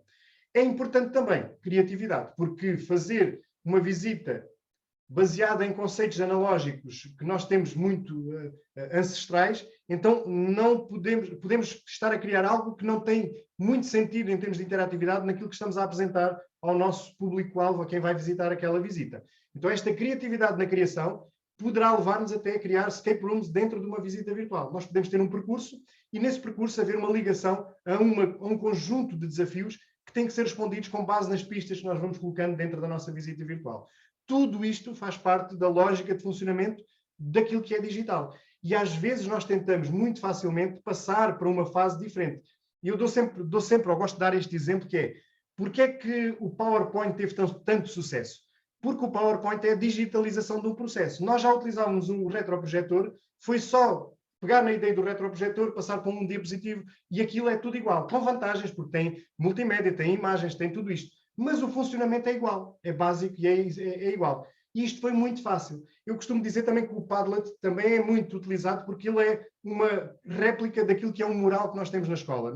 No Dia das Línguas, nas bibliotecas tínhamos um mural, cada um ia lá, punha as suas opiniões, punha as suas fotografias, punha a sua frase, e o Padlet funciona dentro muito desta lógica. Mas é muito mais do que isso. E eu até fiz uma live sobre isso, dei 44 sugestões de utilização do Padlet, ele está no meu canal do YouTube, onde o Padlet pode ser muito mais diversificado do que aquilo que é efetivamente. E nas visitas virtuais é exatamente a mesma coisa. E aqui, naturalmente, que neste processo há aqui algumas problemáticas que estão associadas. Mas eu, antes de passar para esta fase que aqui vem a seguir, e que vocês agora vão ver aqui devagarinho, mas eu consegui passar, acho eu, não deu para ver, vou partilhar convosco aplicações. Porque para tudo isto é necessário as aplicações. E as aplicações são o essencial para poder criar a visita. É óbvio aquilo que eu aqui estou a dizer. E eu vou mostrar-vos 3 exemplos de 3 aplicações diferentes, com funcionalidades diferentes, com potencialidades diferentes e também com níveis de profundidade de utilização diferentes. Algumas mais direcionadas para alunos do secundário, porque exigem um pouco mais de conhecimento, outras que podem ser muito bem trabalhadas com alunos de segundo e terceiro ciclo, tranquilamente. E é nessa diversidade que eu vos trago estes exemplos. Mas antes disso, queria perguntar-vos, e vou dar-vos essa permissão, se quiserem colocar alguma questão, também para eu fazer aqui só uma pequena pausa para poder beber uma aguinha mais tranquilamente. Já podem ativar o som se quiserem colocar alguma questão, alguma dúvida, ou algo que vos surgiu em termos de ideias para aquilo que eu aqui vos estive a mostrar. todos sempre com muita vergonha, que é normal também, habitual. Posso? É Marília. Marília. Ok, diga, Marília. Eu, por acaso, estava a fazer agora, a começar com os 7º anos de francês, a tentar entusiasmá-los, e acho que já tinha dito a Luís, a partir de uma imagem da escola, vista de cima do Google Earth, tinha pensado no ThinkLink, pôr os espaços escolhidos por eles para que, se viesse alguém de fora, tomar conhecimento da escola. Foi ao fim e ao cabo que os colegas fizeram, nos puseram avatares. Eu não tinha pensado nos avatares. Mas achei a ideia muito gira. O avatar, neste caso aqui, é uma característica específica daquela ferramenta, porque, por exemplo, no ThinkLink não existem aqueles avatares tal e qual como eles estão ali. Portanto, umas ferramentas têm umas potencialidades, outras têm outras, temos que escolher a melhor, de acordo, se calhar, até com o nível dos alunos, por exemplo. Mas sim, essa é sempre uma ideia. Mas, Marília, a questão da imagem de topo, elas também fizeram, os colegas também fizeram a imagem do mapa, aproximação ao grupo, à escola, e depois, a partir dali, começa a visita virtual. A questão, eu não sou nada contra as imagens 2D em termos de visita, mas não é tão imersivo se for com uma imagem 360. Acaba por ser muito mais visual, e o espaço e o reconhecimento do espaço acaba por ser muito mais interessante. Não invalida que se possa criar um percurso em 2D com as imagens fixas, mas o impacto de imersão é sempre diferente. Ou seja, quando se tem um percurso 2D, é quase como se tivéssemos uma apresentação. Passa de uma imagem para outra, para outra. E a apresentação, o PowerPoint já faz isso. Se calhar não precisamos estar a aprender uma ferramenta para criar mais uma apresentação. Ok? Acho que o PowerPoint faz isso, e em termos de lógica de interatividade, o Genially faz isso ainda com mais profundidade, porque tem pontos de referência e permite fazer interatividade mais facilmente. Mas sim, mas é uma hipótese. Se a Marília conseguir fazer as fotografias 360 na zona da escola, vai sentir-se muito bem. Eu hoje tive com estas duas colegas uma mentoria ao fim da tarde, às 7 da tarde, e elas estavam contentíssimas porque tinham conseguido fazer uma série de coisas que não estavam à espera, mas sentem-se muito contentes porque elas tinham a ideia que a Marília também tinha, que era fazer em 2D. O resultado que estão a ter com uma visita virtual deste género é totalmente diferente. É um impacto grande junto da direção, é um impacto grande junto dos alunos que estão a trabalhar com elas, porque é uma coisa diferente. Os alunos não sabem como é que isto se faz, e para eles é uma novidade. E nós, quando apresentamos novidades, eles sentem essa novidade. Se nós formos fazendo sempre o mesmo, acaba por ser uma monotonia, ser muito igual. E às vezes o apresentar qualquer coisa diferente faz a diferença. E elas estão a trabalhar aquilo num projeto DAC, ou seja, elas não estão a fazer na área disciplinar, estão a fazer num projeto DAC. Ok? Muito obrigado, Maria. Não sei se respondi, acho que sim. Acho que sim. Já. Muito bem. Não sei se há mais alguma questão, senão eu continuo. Posso só fazer uma pergunta? Força, Ondina. Há bocado estava a dizer que era possível a gente tirar as imagens do Google Earth. Conseguimos carregar a imagem? Sim. É possível utilizar essas imagens, sim. Mas tirar mesmo do Google Earth para depois utilizarmos noutra aplicação? As imagens são fotografias, ao fim e ao cabo as imagens são fotografias. Eu depois, se tivermos um bocadinho de tempo na parte final, eu posso até demonstrar isso. Mas é a partir do Google Earth que vamos buscar as imagens, sim. Há algumas das imagens, porque podemos ter outras que estão disponibilizadas em alguns sites também. Certo, porque é muito difícil nós termos a fotografia aérea, por exemplo, da escola, não é? Esse é mais difícil. Sim, isso é mais difícil, sim. Até porque as imagens 360 que vamos obter nunca serão imagens aéreas, são imagens do Google Earth, ou seja, do carrinho do Google Earth. Por enquanto... Não, mas há algumas que são de satélite. Do Google há algumas, sim. Há algumas, mas está a falar do Google Earth Web, ou seja, do Google Earth. Eu estou a falar do Google Maps, ou seja, que é diferente em termos de lógica. Google Earth. Então no Google Earth não se consegue. É, exatamente. Ou seja, as imagens 360, elas são do Google Maps, ok? Exato. Eu então jogava que se podia usar Google Earth.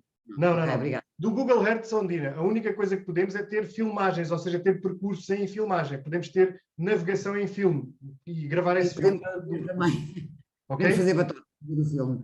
Exatamente, ou seja, ao fim e ao cabo nós podemos trabalhar isso, porque nas visitas virtuais nós podemos trabalhar com imagens 360, mas também podemos trabalhar com vídeos 360, e isso também pode ajudar. Obrigada. Ok, nada. Ok, muito bem. Então, vamos seguindo, e eu vou mostrar-vos aqui 3 ferramentas diferentes, fazendo aqui uma pequena abordagem sem ser muito aprofundada, tentando mostrar-vos aqui o essencial para entenderem a lógica das ferramentas. Eu vou aqui, onde é que elas andam, que elas estavam todas juntas. Ok, estão aqui deste lado. Ok, então trago-as para aqui. Então começamos aqui com este software que é o... Deixa-me só minimizar isto que é para não confundir aqui a coisa. Temos aqui o Thesis, que é uma ferramenta de utilização de visitas virtuais. É destas três que eu vos trago, aquela que tem maiores ferramentas, mais potencialidades em termos de ferramenta, mas também é aquela que tem mais limitações. Nós podemos criar uma visita virtual, mas ela está limitada a 5 panoramas, ou seja, está limitada a 5 espaços de visita, que não é nada agradável. Portanto, nós só temos 5 possibilidades de visitar. Mas para realizar algumas experiências, elas é funcional. Para dizer que, deixa-me só minimizar tudo, porque às vezes isto também é uma dúvida que se coloca. Quando nós falamos de imagens 360, elas são fotografias normais. Nós temos a fotografia 2D, quer dizer, não são fotografias normais, são fotografias diferentes. Temos este espaço aqui dos Jerónimos, que é uma fotografia que uma câmara ou um telemóvel pode fazer. E depois temos aqui uma fotografia 360, que não deixa de ser uma fotografia, é uma imagem JPG, mas que tem várias fotografias montadas fazendo o panorama. Portanto, temos aqui isto que é a base daquilo que nós vamos carregar. E eu vou mostrar-vos este exemplo, carregando aqui para esta aplicação, para o Thesis, carregando para aqui uma imagem 360. Então eu vou pegar nela, vou aqui procurar esta imagem, vou fazer o upload, ele está a fazer aqui o processamento da imagem, e neste momento, se calhar eu carreguei da Torre de Belém e não do Mosteiro dos Jerónimos, mas pronto, é exatamente a mesma lógica. Então eu aqui tenho aqui acesso a uma fotografia do Mosteiro, da Torre de Belém, e temos aqui acesso a este panorama. Esta fotografia é uma fotografia que tem várias fotografias e cria o efeito de panorama 360, que nos dá este aspecto de movimentação em toda a área. Então esta é a base daquilo que são os panoramas. Nós vamos ter as várias cenas, mais ou menos como se fossem os diapositivos do PowerPoint, onde em cada um deles vamos montar a nossa visita. E nós aqui podíamos dizer que do Machu Picchu íamos para a Torre, ou que íamos para o Coliseu, ou que íamos para onde nós quiséssemos. Em termos de objetos que nós aqui colocamos, trabalhamos aqui com ícones, e eu vou aqui procurar uma fonte de ícone, e vou procurar aqui uma seta, por exemplo. Ok, estou aqui com um teclado que não é o que está a funcionar. Vou buscar aqui uma seta, e vou colocar esta seta aqui na minha área. Como vocês viram, drag and drop, coloquei aqui a seta, depois posso aqui movimentar esta seta para onde eu quiser, se ele me deixar. Portanto, eu posso movimentá-la aqui para a área que eu quiser. Como estão a ver, são movimentações 3D, e esta seta que aqui está poderá ser configurada com efeitos. Poderá ser configurada com efeitos também, como pode ser configurada com cores. Ela pode aqui alterar a tonalidade do objeto, e nós podemos trabalhar com ele. O interessante é que nós, nesta seta, podemos aqui ter várias ações. Neste caso, podia fazer um link para um panorama, um link para um endereço externo, podia mostrar um vídeo, mostrar uma imagem, uma galeria de imagens, um painel de informações com texto, por exemplo, uma informação incorporada, posso trazer código para trazer para aqui, podia mostrar um PDF, uma apresentação, chamar um número. Portanto, a diversidade de conteúdos é muito grande aqui nesta aplicação. E eu vou mostrar-vos, por exemplo, como é que eu podia ir daqui do Machu Picchu para a Torre de Belém. Então eu aqui vou ter que escolher para onde é que eu me quero dirigir. E vou dizer que quero dirigir para a Torre de Belém. Ou seja, eu neste momento tenho aqui uma ligação que me vai levar para a Torre de Belém. Estou a fazer o ir. Para eu voltar da Torre de Belém para Machu Picchu, eu preciso também de ter uma deslocação. E aqui podia ter também uma seta, só como exemplo, e esta seta eu vou levá-la para um panorama. E agora vou escolher que quero ir para Machu Picchu. E ele depois podia estar identificado. Ou seja, em termos de navegação, em termos de estrutura da planificação, a movimentação é feita desta forma. Ou seja, com ligação àquilo que é o espaço da nossa imagem e da nossa visita. Isto é em termos de navegação. Depois eu posso adicionar conteúdos. E nos conteúdos eu agora aqui podia procurar aqui informações. E eu tenho que tirar este teclado daqui porque eu estou sempre a ir ao teclado que está aqui por baixo e não escreve. Tenho aqui um ícone de informações e eu podia aqui aceder a informações externas, ou seja, eu podia ligar um URL externo. Eu poderia, por exemplo, pegar aqui, procurar na internet informações sobre a Torre de Belém, ok? Vou procurar de forma aleatória, porque aqui no Património Cultural posso ir buscar aqui este website, ok? E posso integrá-lo, vou fechar aqui este site, posso integrá-lo aqui como um link externo. Portanto, eu posso colocá-lo aqui com informações ou mais informações sobre a Torre de Belém e vou fazer uma ligação externa. Portanto, tenho aqui esta opção para colocar. A ligação externa é uma das formas, mas tem outras formas. Posso adicionar aqui um ícone de vídeo, por exemplo. Okay? Neste caso aqui é muito fácil utilizar o vídeo. Chatice. vou procurar um ícone de vídeo, posso colocá-lo por aqui. E agora imaginem que eu queria ir buscar um vídeo do YouTube sobre a Torre de Belém. Okay? E vou tirar mesmo este teclado aqui. Estou sempre a ir lá para ir buscar. E vou procurar aqui um vídeo sobre a Torre de Belém. Ok. Muito bem. Um vídeo qualquer, não estou aqui com o cuidado de procurar qual é o vídeo e porque é que ele saltou daqui. Ah, isto é uma publicidade boa. Foi aqui um anúncio no YouTube e foi para lá que eu vou tirar daqui este endereço e vou adicioná-lo, ok? Vou adicioná-lo aqui a este panorama. Ou seja, vou aqui fazer o display vídeo. O vídeo, o URL pode ser do YouTube ou do Vimeo. Vou colocar aqui o endereço. Podia dar-lhe um título, vídeo informativo. Podia dar-lhe aqui informações. Ok. E podia começar automaticamente. O tamanho está aqui proporcional. Vou salvar e tenho aqui um vídeo. E assim sucessivamente com os outros tipos de conteúdo que nós podemos utilizar nestas ferramentas. Nós temos sempre várias hipóteses de poder trabalhar. Esta informação está aqui atualizada. Eu depois posso visualizar aqui a visita virtual, podendo aqui fazer a navegação. Eu vou aqui fechar esta fase. Vou aqui abrir aqui a visita. Vou atualizar aqui a página para ver as atualizações desta visita. Ok. Muito bem. Devagarinho. Paradinho. Portanto, eu vi aqui, tinha já aqui alguns conteúdos, foi aquela seta que eu criei e esta seta leva-me para a Torre de Belém. Ao clicar nela, eu vou para a Torre de Belém. Tenho aqui o acesso à Torre de Belém. Na Torre de Belém tenho aqui a informação de regresso. Esta seta leva-me novamente para Machu Picchu. Aqui volto à Torre de Belém.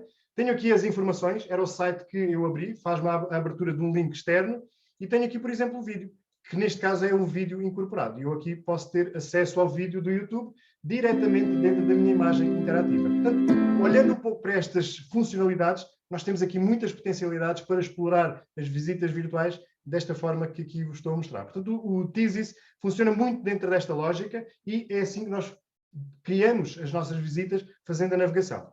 A segunda imagem é a imagem que a Marília estava a falar, a aplicação é a que a Marília estava a falar, que é o ThingLink. O ThingLink permite criar imagens interativas, mas também permite criar visitas virtuais utilizando imagens 360 e também imagens de vídeos 360. Posso aqui neste caso, porque não tenho aqui no exemplo, isto já foram das várias sessões que eu aqui fui tendo, vou aqui procurar uma imagem no meu computador e vou procurar aqui agora, em vez de ser a Torre de Belém, vou buscar a tal imagem do Mosteiro dos Jerónimos. Posso ir buscar aqui esta fotografia. É um panorama, é uma fotografia que eu vou utilizar e vou continuar para o website. Então eu passo a ter aqui mais uma fotografia. Neste caso aqui, e eu não estou a organizar isto muito bem em termos de estrutura, temos aqui os vários diapositivos. Eu podia criar uma pasta para criar as apresentações e ia seguindo aqui a continuidade do espaço. Até tenho aqui 2 mosteiros, vou eliminar já um, porque isto foi na outra demonstração, mas vou aqui aceder a esta imagem. E esta imagem é a tal imagem 360 do Mosteiro dos Jerónimos, e aqui eu posso entrar para fazer interação, para editar. E o ThingLink, em termos de ferramenta de edição, é muito simples em termos de dinâmica.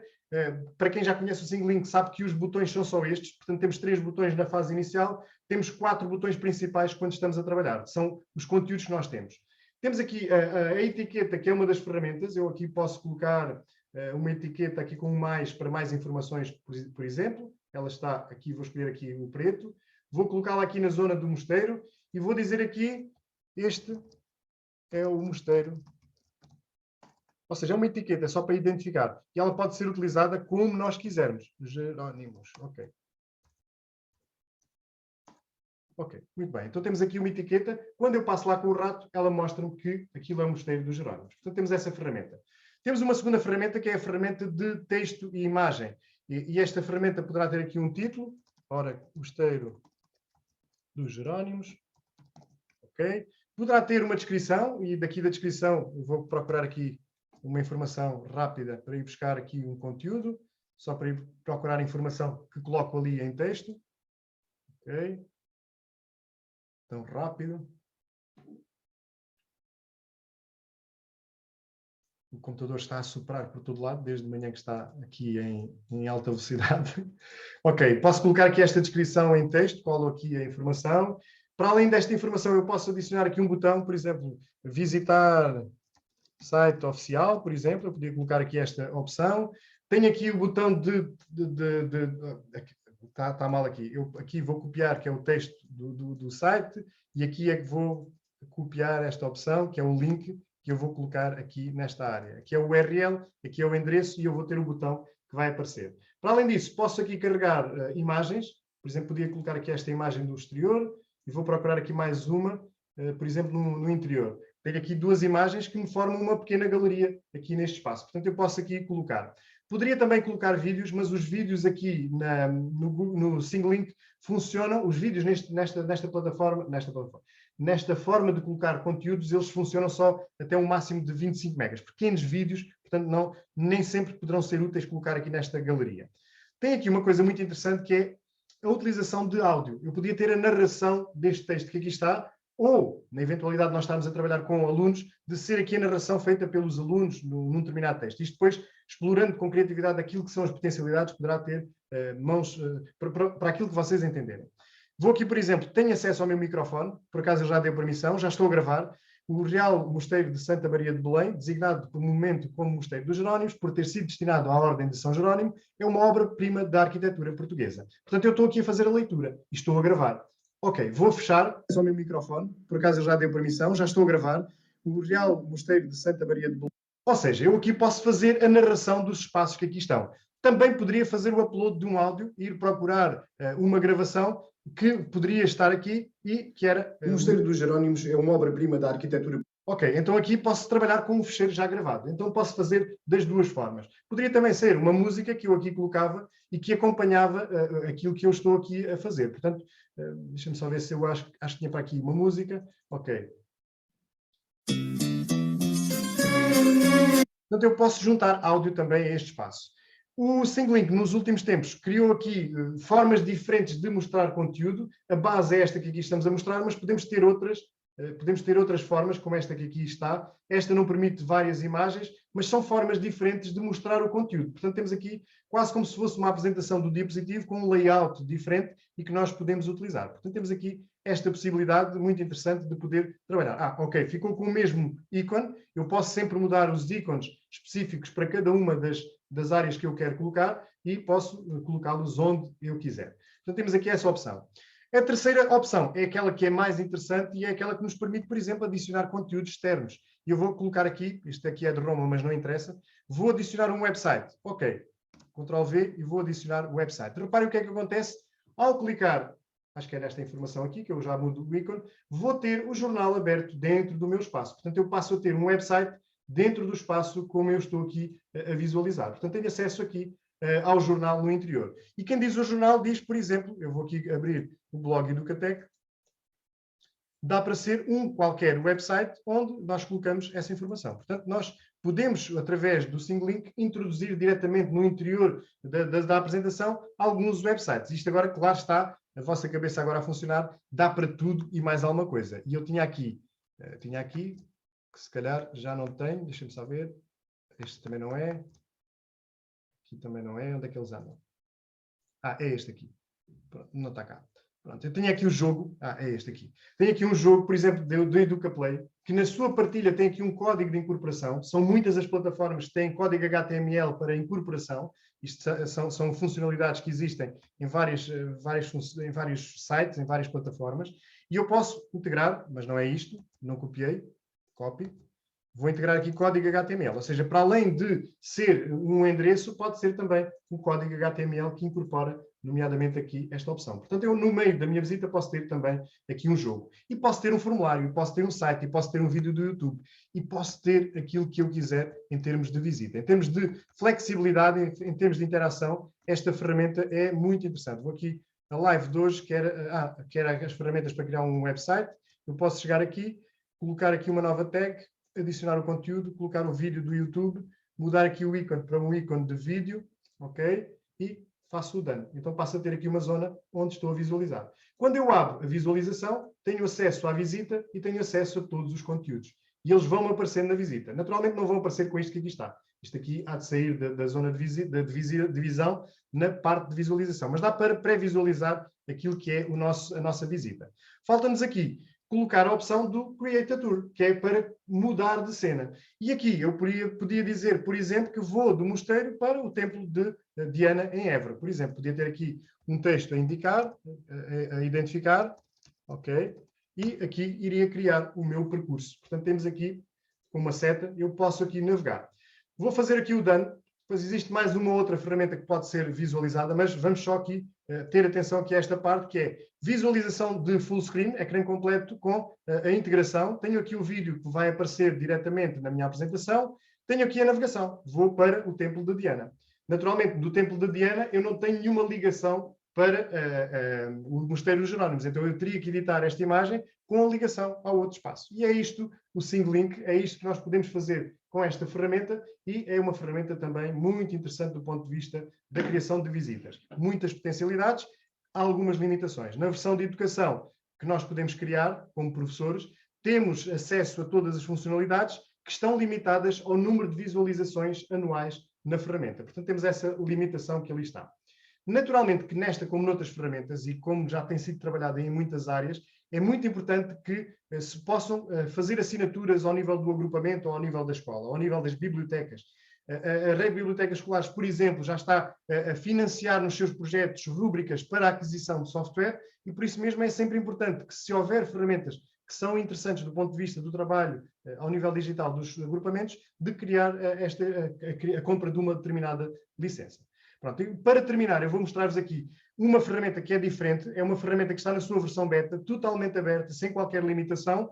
No entanto, tem algumas desvantagens em relação às outras, mas que é muito interessante para trabalhar, por exemplo, com os alunos de segundo ciclo, terceiro ciclo, porque tem aqui a possibilidade, e eu trouxe por isso mesmo, nós podemos fazer todo o tipo de navegação. Temos algumas limitações ao nível dos conteúdos. O tipo de conteúdos que eu posso colocar em cada objeto está associado muito aquilo. Eu vou adicionar um objeto para mostrar. O conteúdo que nós vamos adicionar em termos de ações está limitado a texto, imagem, bloco de texto com imagem, mudança de cena e incorporação de vídeo. Sendo que este vídeo não é um vídeo do YouTube, é um vídeo que tem que ser carregado a partir do computador. Eu posso carregar vídeos e colocá-los dentro do espaço, e aí posso visualizá-los normalmente. É a diferença maior em termos de estruturação. Toda a lógica é exatamente igual. Como vocês podem ver aqui, trabalhamos com cenas, como se fossem diapositivos. Temos os ícones de interação, temos o percurso para criar e temos interação com os elementos. Uma das coisas que diferencia esta aplicação é a possibilidade de integrar objetos tridimensionais no espaço da visita. E muito mais do que os objetos, são o que esses objetos poderão criar em termos de interação. Nós temos vários personagens, por exemplo, que poderão ser personagens que nos acompanham no espaço.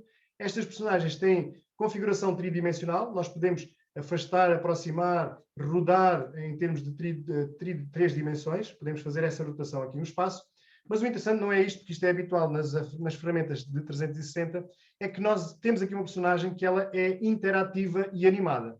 Neste caso aqui, ela está no seu ambiente neutro, ou postura neutra, e, por exemplo, posso colocá-la aqui numa postura mais agressiva, de concordância, aqui como se estivesse numa prancha de surf ou de skate, etc, etc. Nós temos aqui várias formas de mostrar a personagem.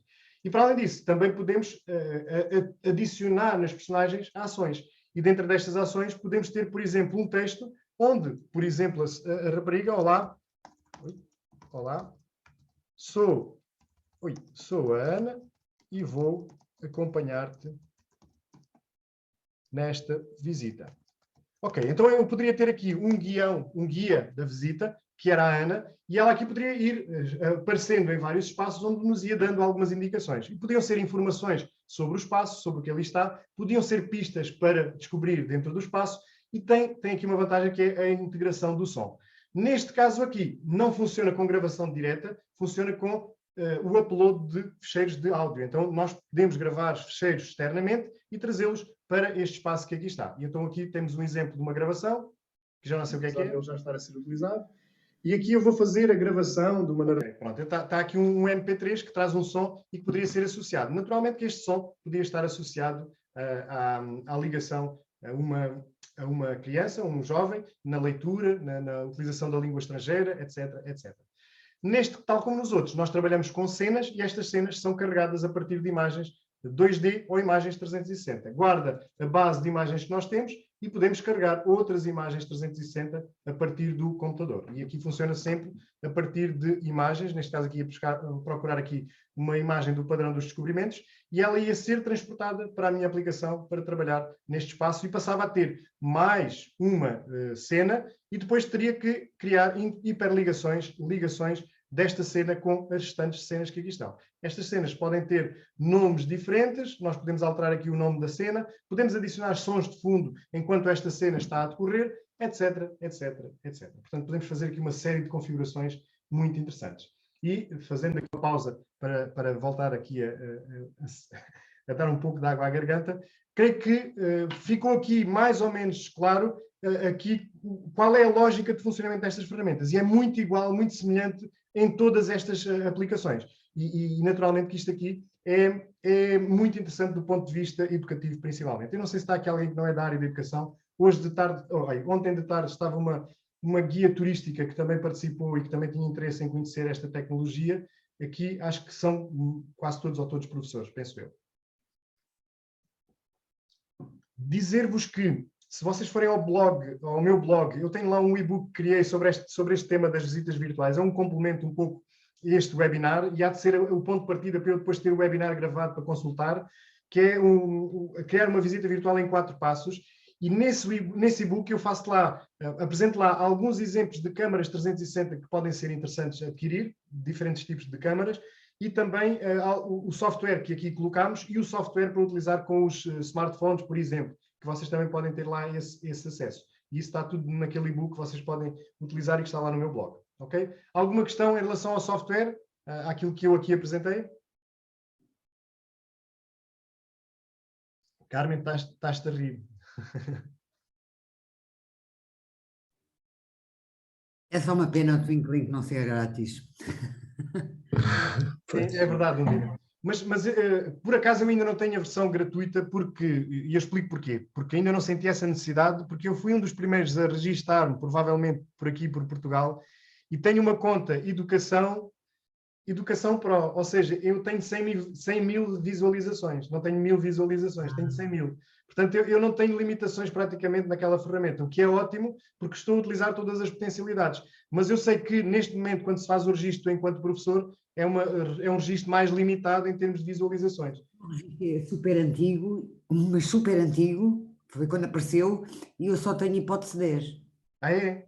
Mas qual? Desculpa, Ondina. Do Twinkling. Ah, ok. Fazer 10. Já disse que eu já excedi o meu limite. 10 visualizações?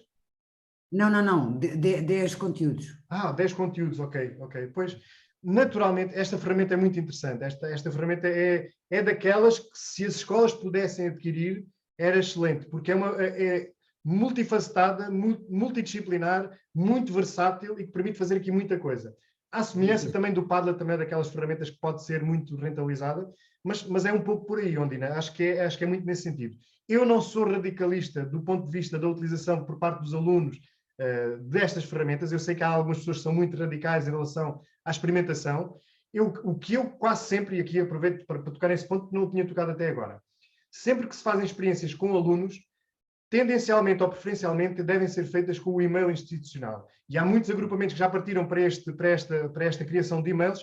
Porquê? Porque o grande perigo está na pegada digital dos alunos.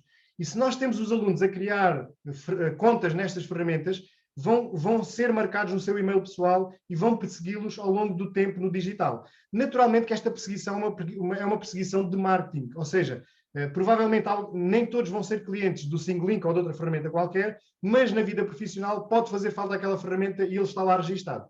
E esta lógica tem que ser contrariada, principalmente para as crianças e jovens. Nós somos adultos e temos de ter essa noção. A partir do momento que eu faço um registro, sei que estou a associar-me a uma marca. A qualquer momento eu posso desligar-me dessa marca porque eu posso retirar a subscrição. E nós temos que ser suficientemente inteligentes para dizer assim, ok, eu vou registar-me, eu sei que me vão mandar informação, mas eu a qualquer momento posso cancelar isto. Isto é o nosso ponto de vista. O ponto de vista das crianças e jovens não é este, porque eles ainda não têm esta noção. Então, a pegada digital não deverá estar associada ao e-mail pessoal da criança ou do jovem. Quer dizer, as crianças nem sequer deveriam ter o e-mail, mas os jovens sim. Então, qual é a solução? É nós associarmos o e-mail institucional. Porquê? Porque a pegada digital vai acompanhá-lo até ao fim do secundário, chega ao fim do secundário, aquele e-mail é eliminado porque ele está associado a um aluno, é eliminado e perde-se o rastro daquele acompanhamento digital. E aqui deixa de haver tantos problemas desta questão do acompanhamento, da perseguição dos cookies, etc, etc, etc. Mas há pessoas que acham que nada disto deve ser utilizado pelos alunos. E pronto, são pontos de vista, opiniões, são outras formas de encarar o problema. Aquilo que eu acho é que tudo aquilo que trouxer competências e boas competências para os nossos alunos deve ser aproveitado e nós devemos explorá-la com objetivos educativos, contextualizados com os nossos conteúdos científicos, mas desenvolvendo competências. Eu acho que devemos ter esta perspectiva sem ser muito radicais em relação àquilo que são os perigos de uma perseguição através do e-mail. Mas pronto, isto são pontos de vista e aceito todos aqueles que não vão nesse sentido, ok?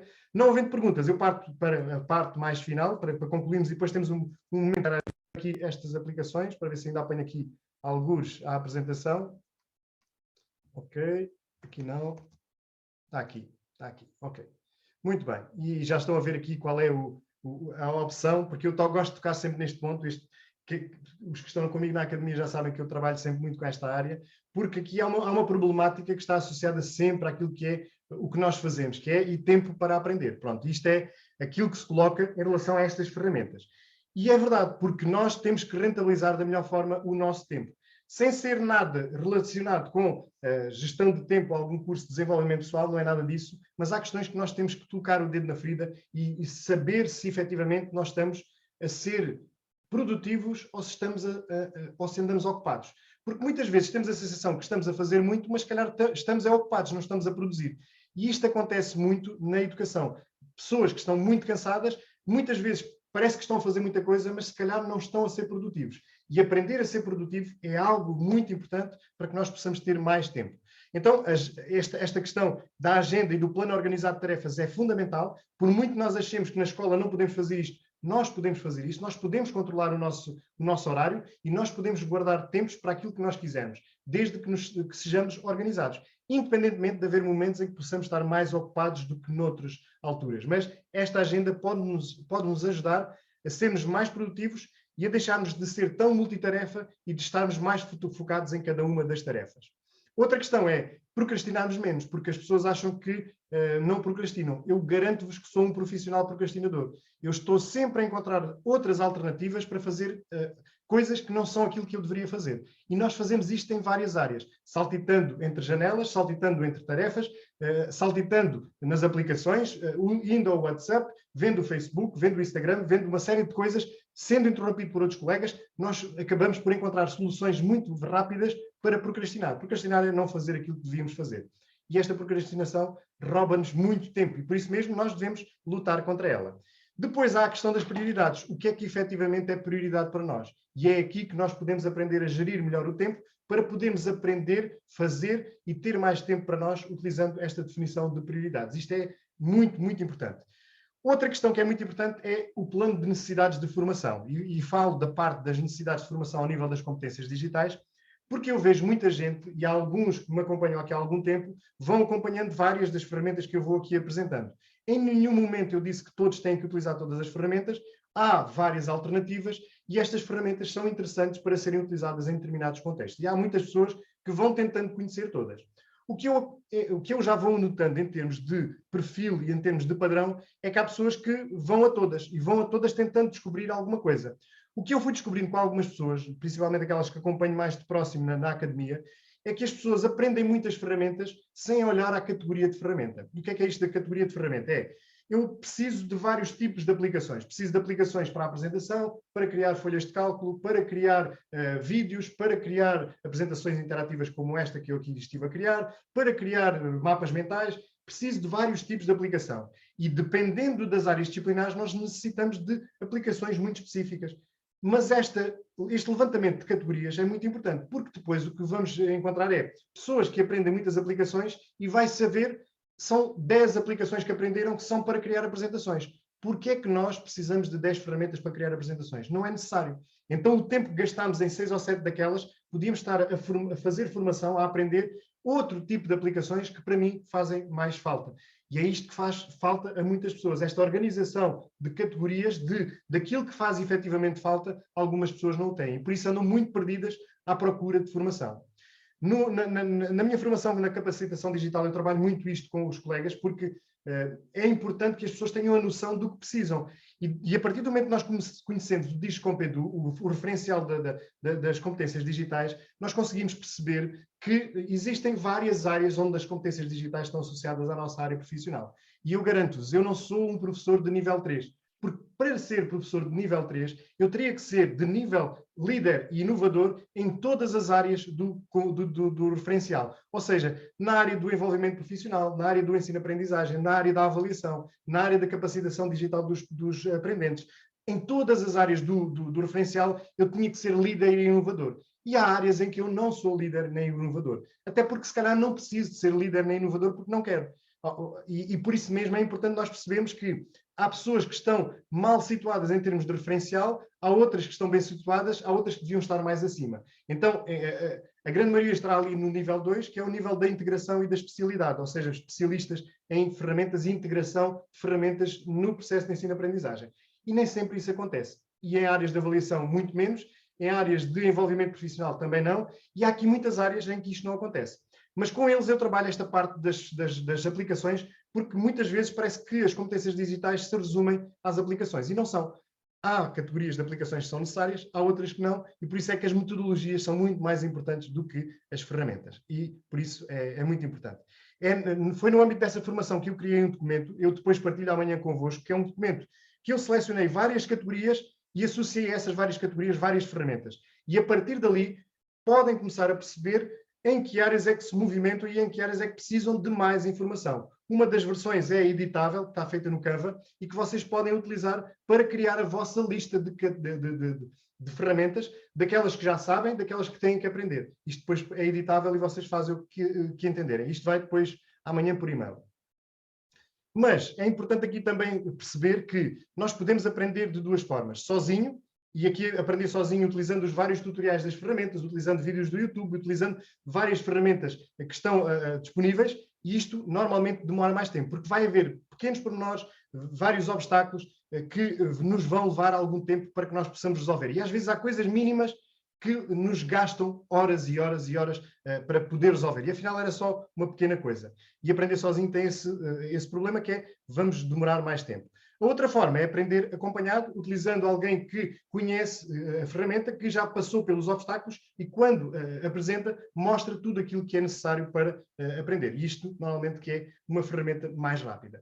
E tudo isto são algumas sugestões para que, com base naquilo que foram os conteúdos que eu aqui vos trouxe hoje, muitas das pessoas que aqui estão provavelmente vão conseguir rapidamente implementar as experiências de visitas virtuais, mas haverão outros que não. E por isso mesmo há sempre formas de ter atalhos. E é por isso mesmo que eu gosto de trazer aqui, no final desta sessão, aquilo que é o meu curso online de visitas virtuais, uma criação de curso com acompanhamento passo a passo. É um curso online, 100% online, e este curso traz-nos aqui uma coisa que é toda a lógica de funcionamento das visitas, desde a estrutura até à criação e partilha da visita, passo a passo com exercícios guiados. Portanto, aqui vamos entender a lógica, estruturar a visita, criar uma visita com exercícios práticos, portanto, passo a passo, no final destas 21 aulas, todos os que passaram pelo curso vão ter uma visita virtual criada. E depois lance desafios para que possam trabalhar de forma mais contextualizada aquilo que é a visita. Portanto, esta é a parte estruturante do curso e é aqui que eu trabalho com os formandos para que rapidamente, numa questão de... a totalidade do curso tem aproximadamente 4 horas, mais a parte prática tem ali uma série de horas, mas é em sequência, portanto não há aqui pausas, porque todos os obstáculos vão ser superados. Para além disso, vou ter sempre junto 4 bónus, que que são sites com imagens 360, o tutorial para gravar áudio online com as gravações, como usar as imagens do Google Street View, o segundo curso de visitas virtuais utilizando uma segunda aplicação. Portanto, temos aqui tudo isto junto dentro do mesmo espaço. E porque é uma necessidade e porque algumas pessoas têm dificuldade, brevemente eu vou integrar dentro deste curso também um bónus com a criação de fotografias 360 com o telemóvel, porque isto facilita bastante, principalmente nos locais em que não estão fotografados pelo Google Street View, por exemplo. Para além disso, vão ter acesso a isto durante 2 anos, com direito às alterações todas que possam surgir no curso.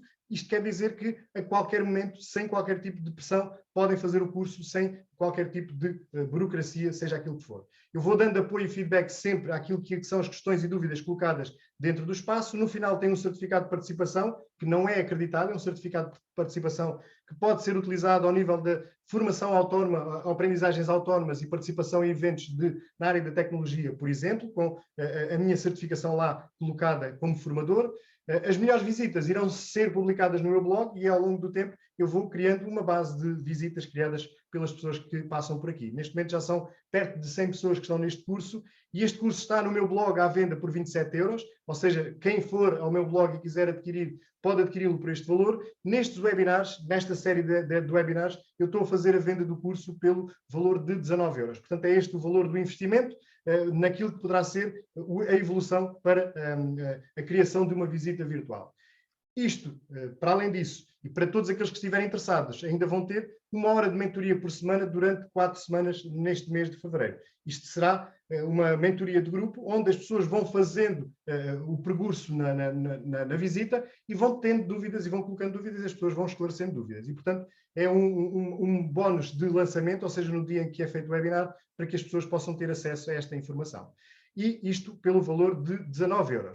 Ainda está aqui uma questão que muitas vezes eu gosto de referir, que é a garantia incondicional, ou seja, a pessoa que adquire o curso tem 15 dias, vai ter acesso a grande parte do curso, começa a ver como é que está a estrutura. Se achar que aquilo não faz sentido para si, que não é aquilo que estava à espera, que não gosta da forma como eu tenho aquilo estruturado, sem qualquer tipo de consequência nem de pergunta, poderão garantir a devolução do dinheiro. Aliás, na plataforma que eu tenho, que é uma plataforma segura, que tem pagamentos para além do cartão de crédito, tem multibanco, MBWay, transferência bancária, tem tudo isso, é uma plataforma de segurança, mas que vos dá a garantia de que esse valor nem sequer vem para mim de imediato. Ou seja, durante 15 dias o valor está anexado à empresa, a empresa depois, se vocês pedirem devolução, fala diretamente. Portanto, não há aqui qualquer risco em relação ao conteúdo do curso.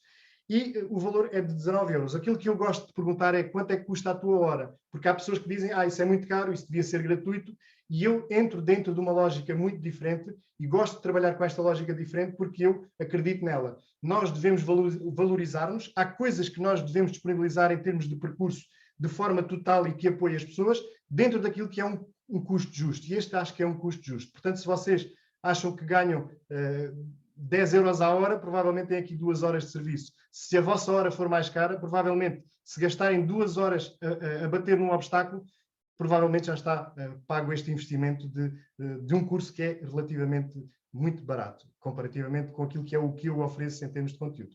Portanto, este é o que eu vos queria trazer.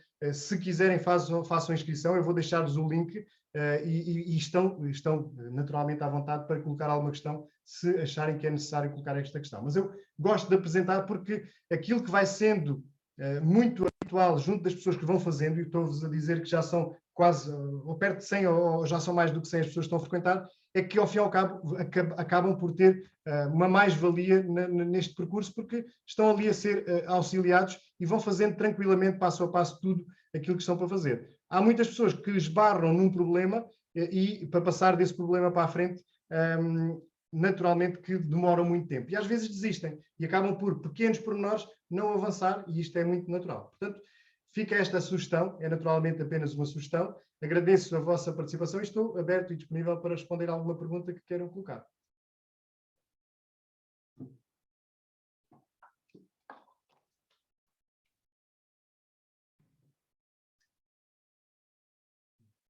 Não há dúvidas, é bom. Amanhã, pronto, aquilo tal como eu vos disse, amanhã eu vou enviar-vos um e-mail onde vai o link da apresentação, onde vai a gravação desta apresentação, para alguém que queira tirar alguma dúvida e visualizar.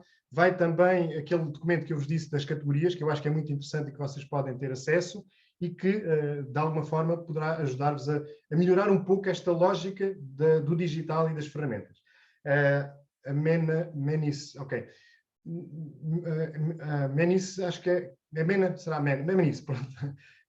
O curso não tem uma data de início. O curso está gravado 100% online. A partir da próxima semana começamos a ter as mentorias, mas cada um vai seguir ao passo que achar conveniente. E aqui, sem qualquer tipo de prazos de entrega, de prazo de conclusão, tem estes 2 anos que poderão ser agilizados de alguma forma o suficiente para poderem fazer o percurso, mas falam quando assim entenderem. Não há aqui nenhum tipo de limitação. Ok? E pronto, esta é apenas uma sugestão. Há muita... Porque às vezes as pessoas... Eu gosto de falar isto e vou ter até uma rúbrica no meu canal para falar um pouco disto, porque há pessoas que trabalham dentro de uma perspectiva diferente e eu tenho 2 áreas e 2 vertentes diferentes de partilha. Tenho a zona onde eu disponibilizo muita coisa de forma totalmente gratuita, aberta e funcional, e tenho outra área onde há um acompanhamento mais próximo e onde estou a trabalhar com pessoas. E nada disto tem algum problema, porque nós estamos muito habituados a que tudo seja gratuito e não é assim. Não é assim até porque quando eu quero um canalizador, eu não vou falar com qualquer pessoa. Eu gosto de pessoas que sejam competentes e que tenham qualidade. E essa qualidade não é gratuita e é por aí que nós devemos passar. Nós, enquanto professores, muitas vezes desvalorizamos-nos muito em termos daquilo que é o conteúdo, porque nós fazemos palestras, nós fazemos webinars, nós fazemos muita coisa totalmente gratuita.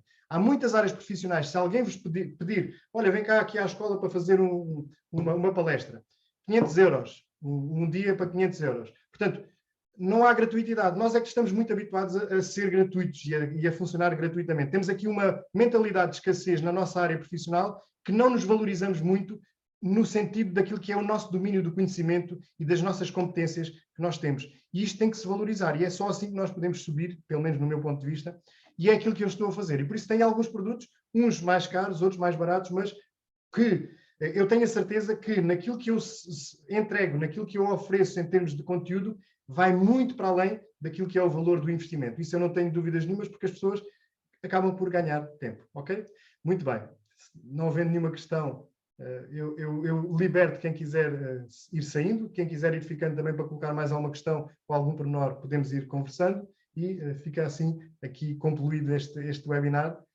Lembrar-vos que no meu canal do YouTube eu tenho nas últimas 5 semanas feito um live todas as quintas-feiras, às 15h22, vários temas destes que aqui estão associados à área da educação. Estou a tentar trazer, não serão todos na área das aplicações, serão em outras áreas, nomeadamente na produtividade, na gestão do tempo, nessas questões todas que eu vou trazendo semanalmente, mas na área das aplicações, aquilo que eu estou a tentar fazer é trazer não só a parte técnica das aplicações, mas mostrar alternativas e aplicabilidade para cada uma delas. Ou seja, tentar ser, de alguma forma, uma inspiração para que as pessoas, quando utilizam as várias ferramentas, possam pensar de uma forma mais digital de como as podem rentabilizar no seu dia-a-dia com os alunos. Isto sempre desmistificando aqui um pouco aquela questão que está relacionada com o analógico e o digital. Porque as pessoas, tendencialmente, têm muito o hábito de dizer assim, como é que eu fazia esta atividade? Agora vou tentar fazê-la no digital de forma muito parecida. E isto não resulta nunca, porque o digital tem uma lógica diferente, tem funcionalidades diferentes. A forma como os nossos alunos se movimentam no digital, nós temos que a perceber para podermos criar ferramentas que eles se sintam em casa quando as estão a utilizar. Quando eles notam que estão a fazer o mesmo que se tivesse um enunciado no papel, eles percebem logo, mas porquê é que eu estou a ir à internet se eu podia ter uma folha para estar a fazer isto? Eu não preciso de ir à internet para estar a fazer este trabalho. E muitas pessoas, quando estão a criar guiões de atividades, a criar alternativas, de forma totalmente a pensar que estão a fazer algo de diferente, de consistente, de inovador, de criativo do ponto de vista digital, mas falta ali a mentalidade digital na atividade que estão a planificar. Isto acontece muitas vezes. E é natural, não é nenhum problema que esteja a acontecer. As pessoas têm que conseguir entender que diferenças é que existem nos dois meios, no meio analógico e no meio digital. E a partir do momento que começarem a perceber esta dinâmica, esta lógica, vão criar, com certeza, coisas mais interativas, mais multimédia, mais interessantes e mais motivadoras para os alunos. levar um enunciado do papel para o digital não funciona, porque não é o habitat natural daquela folha de papel, não é no digital. Muito bem. Marília, temos que criar aí essa visita para depois termos aí também mais um exemplo para poder partilhar. Fiquei muito contente com aquelas colegas, acabou por ficar muito giro. Elas já pensaram em fazer novamente depois outras fotografias, porque há algumas que não saíram como elas estavam à espera, que não têm a qualidade que elas esperavam, e isto é o processo de evolução, ou seja, aquilo não resultou, então vamos melhorar. Um dos desafios que elas estão a tentar criar foram elas que criaram as duas a visita, ou seja, não envolveram os alunos na criação. Mas o interessante destas ferramentas é quando nós podemos criar grupos de alunos, ou 2 ou 3 alunos pelo menos, que possamos envolver nesta dinâmica de criação. Carmen, um pouco ao género do jornal da escola que nós tínhamos. Nós temos que meter os miúdos no jornal da escola a fazer coisas. E a partir desse momento eles envolvem-se muito mais. Se formos nós só a fazer tudo, acaba por ser pouco motivador para eles. A partir do momento que eles têm a criança nos braços e têm que resolver problemas, eles desenrascam-se e têm que fazer coisas. Uns melhores do que outros, uns demoram mais tempo a evoluir, mas é muito interessante colocar os nossos alunos a fazer este tipo de atividades, porque eles vão sentir-se mais importantes naquilo que estão a fazer. Eu acho que é muito importante. Concordas comigo, Carmen? Eu acho que os alunos que estavam no jornal... Sim, mas acho é que eu não sinto às vezes a vontade suficiente para passar a bola. Sim. E também a falta de recursos também muitas vezes dificulta essa... é porque inclusivamente eu ainda hoje com a edição de vídeo, eu sinto-me capacitada a fazer, mas nunca tive a experiência de ensinar alunos a editar, por exemplo, que era uma coisa que eu gostava de ensinar e nem sei como. Ok. Foi que tu foste partindo. Mas também tem muito a ver com os recursos. Sim. Acho eu. Mas, Carmen, sim. Mas, sim.